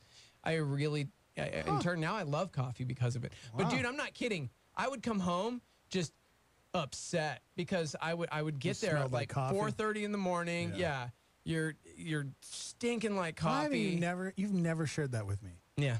What the heck, man? And then I'd come to work at radio. I wouldn't even get to go home and take a shower. So I'd be here at radio, like for the afternoon, just reeking like coffee. And I'd go home and I'd have like this headache from coffee smell. Just hated it. I know. You're breathing on me, and I want to puke. It's got coffee breath, guys. It's got coffee breath right now. I get it. I get it, man. I hate you so much. Oh, man. Somebody else just said one word. Parenting. For real. We said that earlier. It's so true. Yeah. It's so true. Some of us have no business raising kids. No business. Look at me. Yeah. Oh, man. I can't even take care of myself. How am I supposed to take care of another human being? Somebody said this one isn't about me, but I heard a story one time about these two guys who were put in charge of running a morning show on a Christian radio station where, oh, wait. Yeah.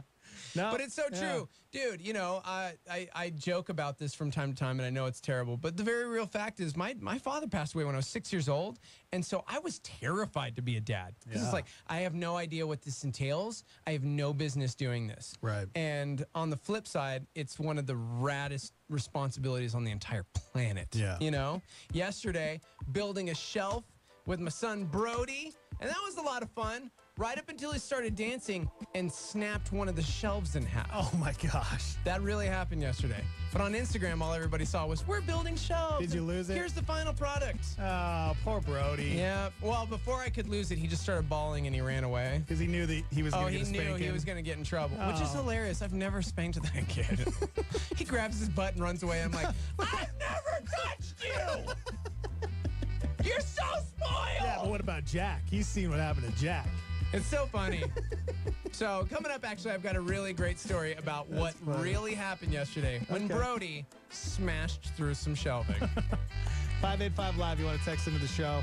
We'll be right back. The Morning Invasion. You know, in the morning when they're carrying on and kidding around, and it makes me laugh or actually scream sometimes. It can get me out of a bad mood and put my framework, my mindset just right. Thanks to the morning show. I really love listening to you guys. Bye. A supernova on Star 88 with David Jeremiah. Could I just tell you that Jesus believed in the total depravity of man? You say, Pastor, I don't believe that. Where did that come from? Well, the reason people don't believe in the total depravity of man is because most of the time they think that means that every man is as evil as every man could be. That's not true. That's not what total depravity is.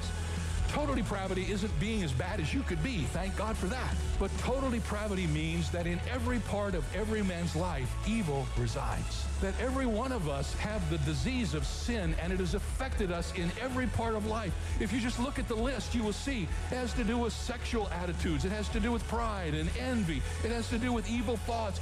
Every part of every man has been affected by the cancer of sin. And we all have the disease, and it has affected us in every part of our life. Whether we like it or not, it's the truth.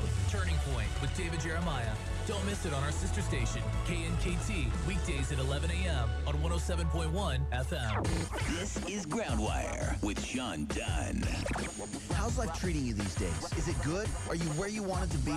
Maybe it's not so good for you right now. Maybe life has pinned you down to the ground and you're not sure if you'll ever get up. It's amazing how many of us are trying to find a purpose, joy, and fulfillment in our lives but can't. It doesn't matter where we are on the scale of personal success. We still have a deep hole inside of us that can't be filled. We feel like the cardboard tube on the empty paper towel dispenser, all used up with only a few shreds of life left hanging on us. Those few shreds are just a reminder of how full we thought our life would be by now. We're at a point where we feel we really can't do anything with what is left. What's a person to do when life gets this hopeless? How about putting a new role on the holder? But this time make sure that it's a role that won't run out. If you want a full life, find something that will give you a life that is full. The kind of life that can only be found in Jesus Christ. When you make sure that you allow him to be a part of your life, he will bring you all the purpose, joy, and fulfillment that you have been searching for. For more, log on to groundwire.net. Groundwire.net. This is KLYT, Albuquerque, Santa Fe. Rebroadcast on KKCJ, Cannon Air Force Base. KPKJ, Mintmore. K201CC, Las Cruces. K203EZ, Alamogordo. K207CQ, Gallup. K211CW, Hobbs. K212EH, Silver City. K214DE, Antonito. K218AK, Artesia. K250AB, Roswell. K293AO, Alamosa. K228DQ, Portales. In the free app for iOS and Android. And online at star88.fm.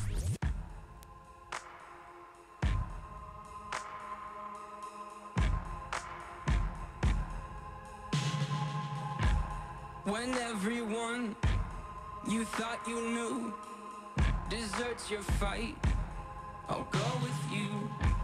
You're facing down a dark hall, I'll grab my light and go with you. I'll go with you. I'll go with you. I'll go with you.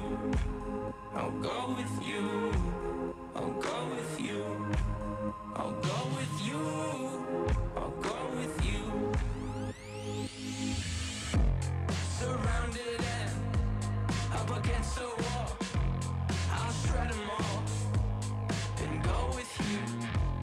When choices end, you must defend. I'll grab my bag and go with you. I'll go with you.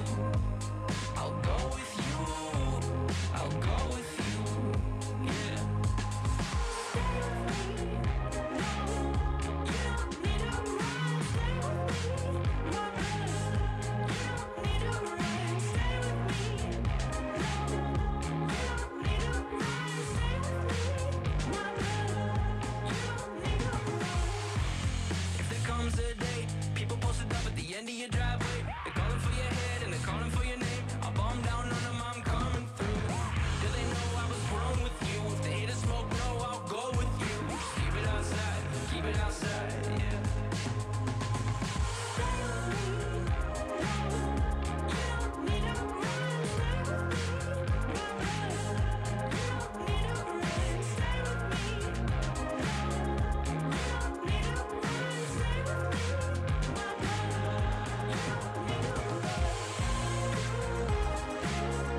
you find yourself in a lion's den, I'll jump right in and pull my pin and go with you. I'll go with you. I'll go with you. I'll go with you. I'll go with you. I'll go with you. I'll go with you. My blood, I'll go with you.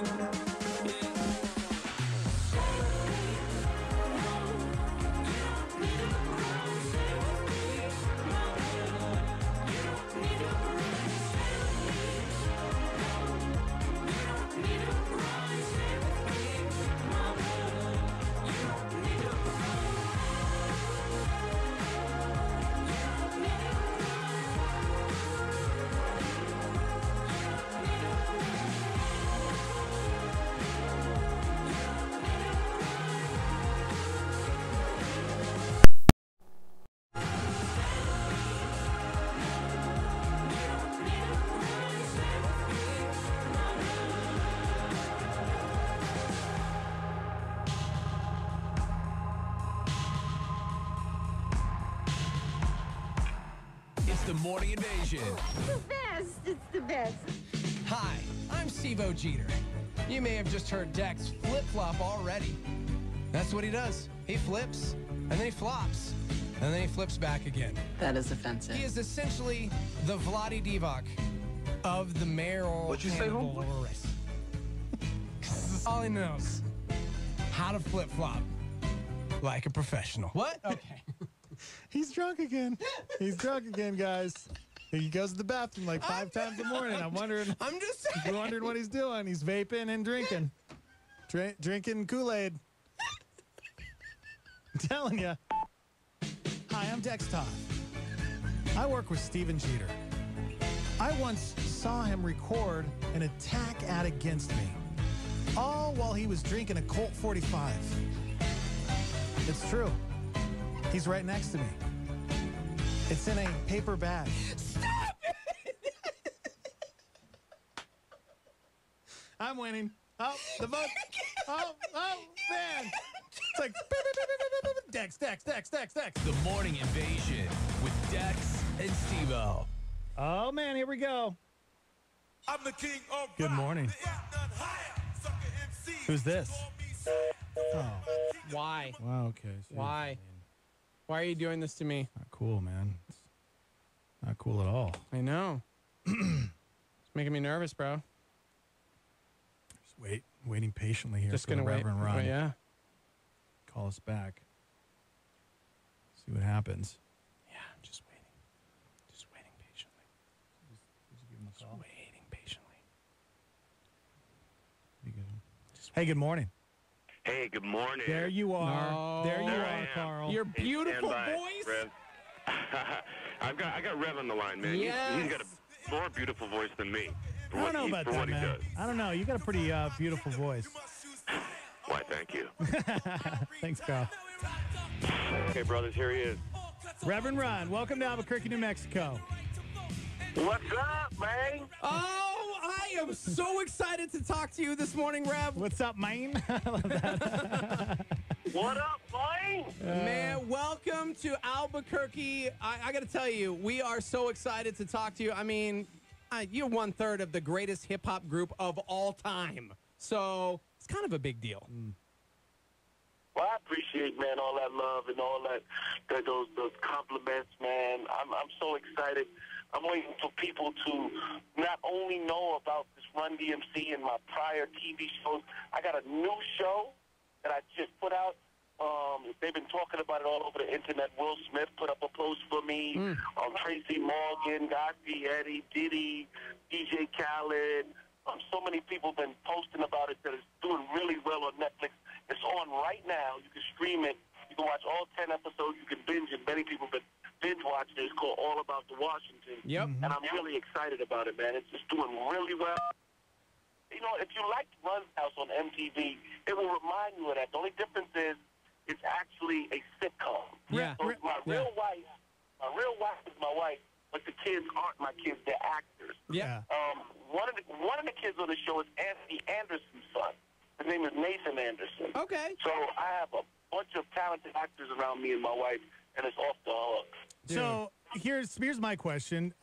You know, I watched Run's House. I loved it. 6 back seasons, in the day. man. Yeah, seriously, Yeah. it was great. And then I saw this. Oh, it's a because I kind of assumed I didn't read that it was a sitcom, and I saw the trailer. I'm like, oh, it's a sitcom, and I was thinking, what made you want to do the sitcom thing? Is it because maybe you've never dabbled in that, and you've always wanted? I was doing lip sync battle for LL Cool J, and this dude comes up to me with a sneaker and an album under his thumb.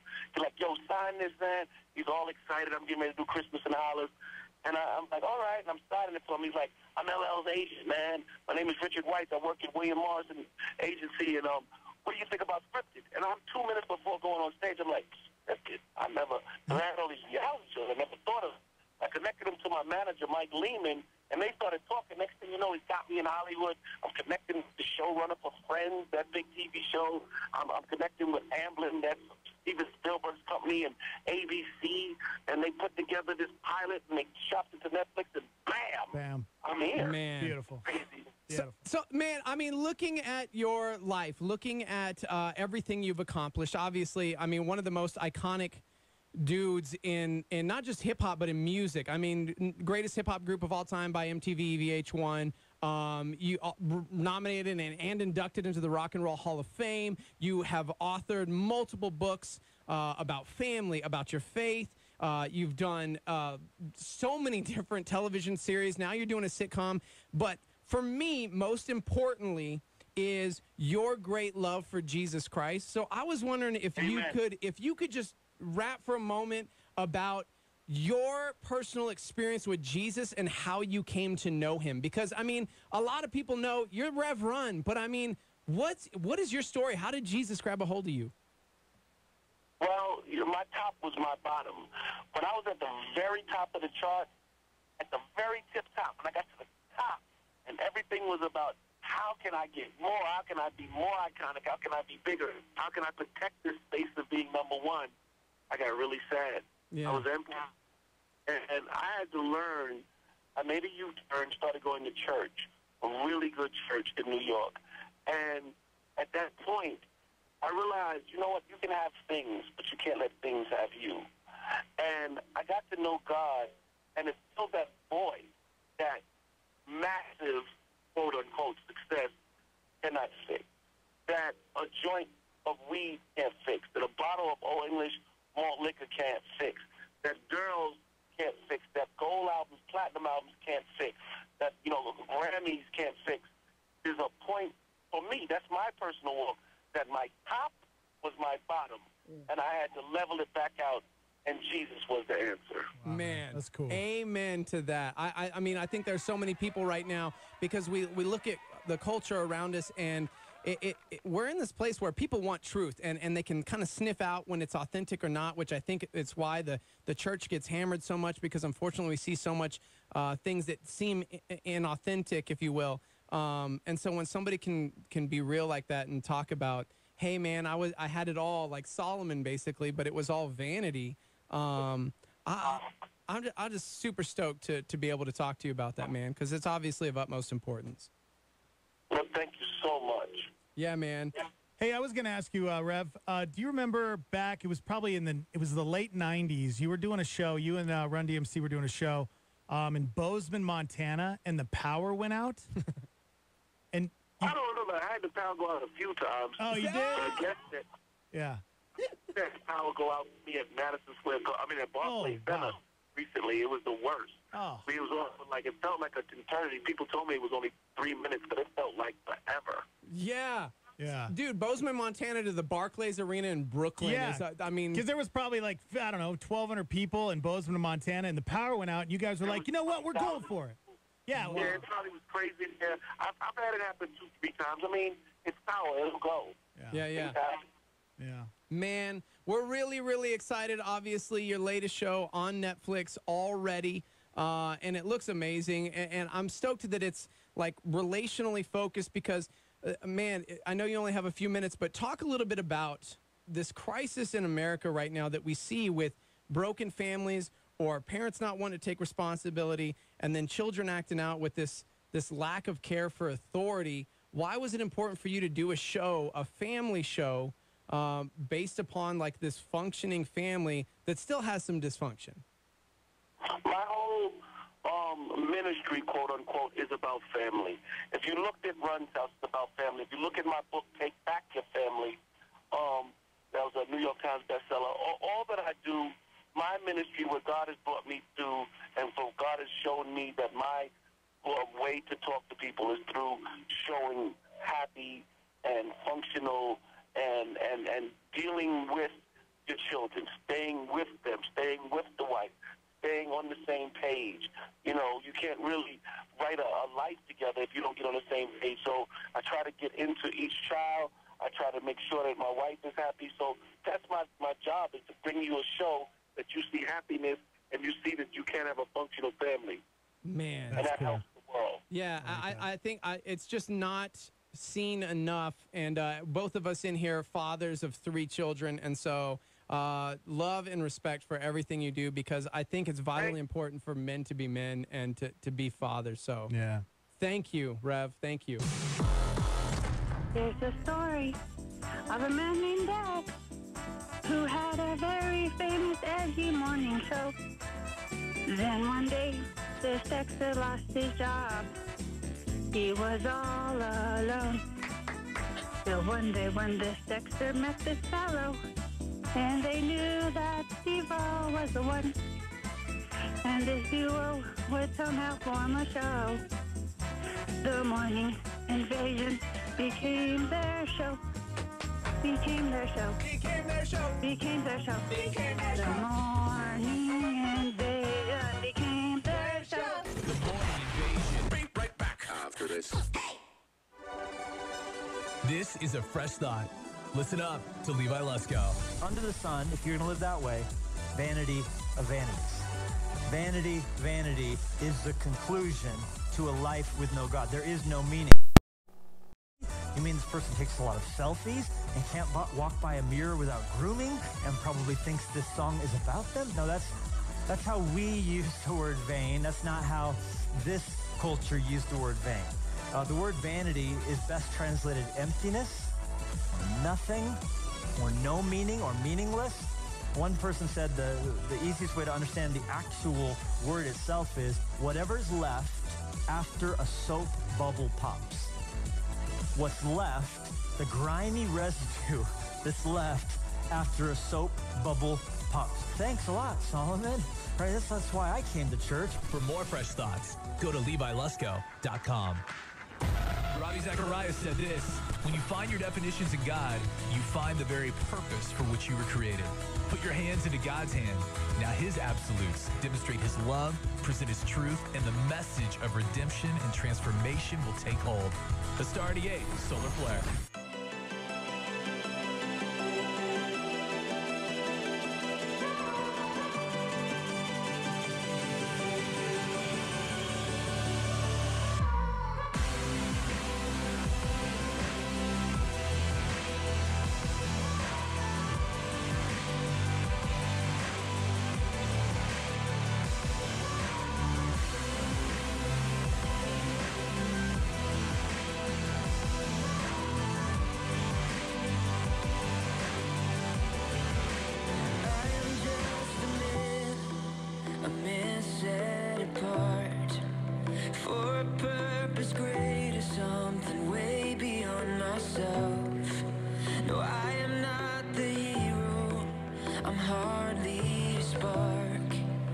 This is my confession, I'm in danger of myself. So I lift up this broken, weary, human side of me. I bruise, I bleed, I need a remedy, but in my weakness, prove how great you are. The hurt, the scars remind us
The Morning Invasion with Dex and Steve-O. Big Dave, how we feeling?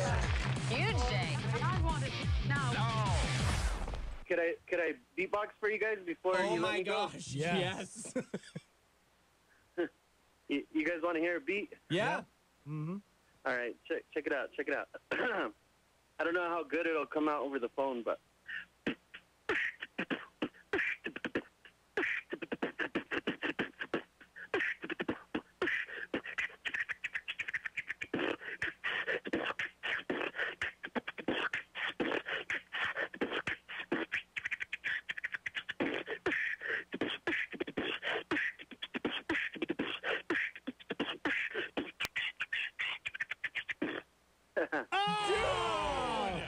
Man, that was really cool. The all sick beatbox machine, bro. That was sick tight. Yeah. I love it. You know it, yeah.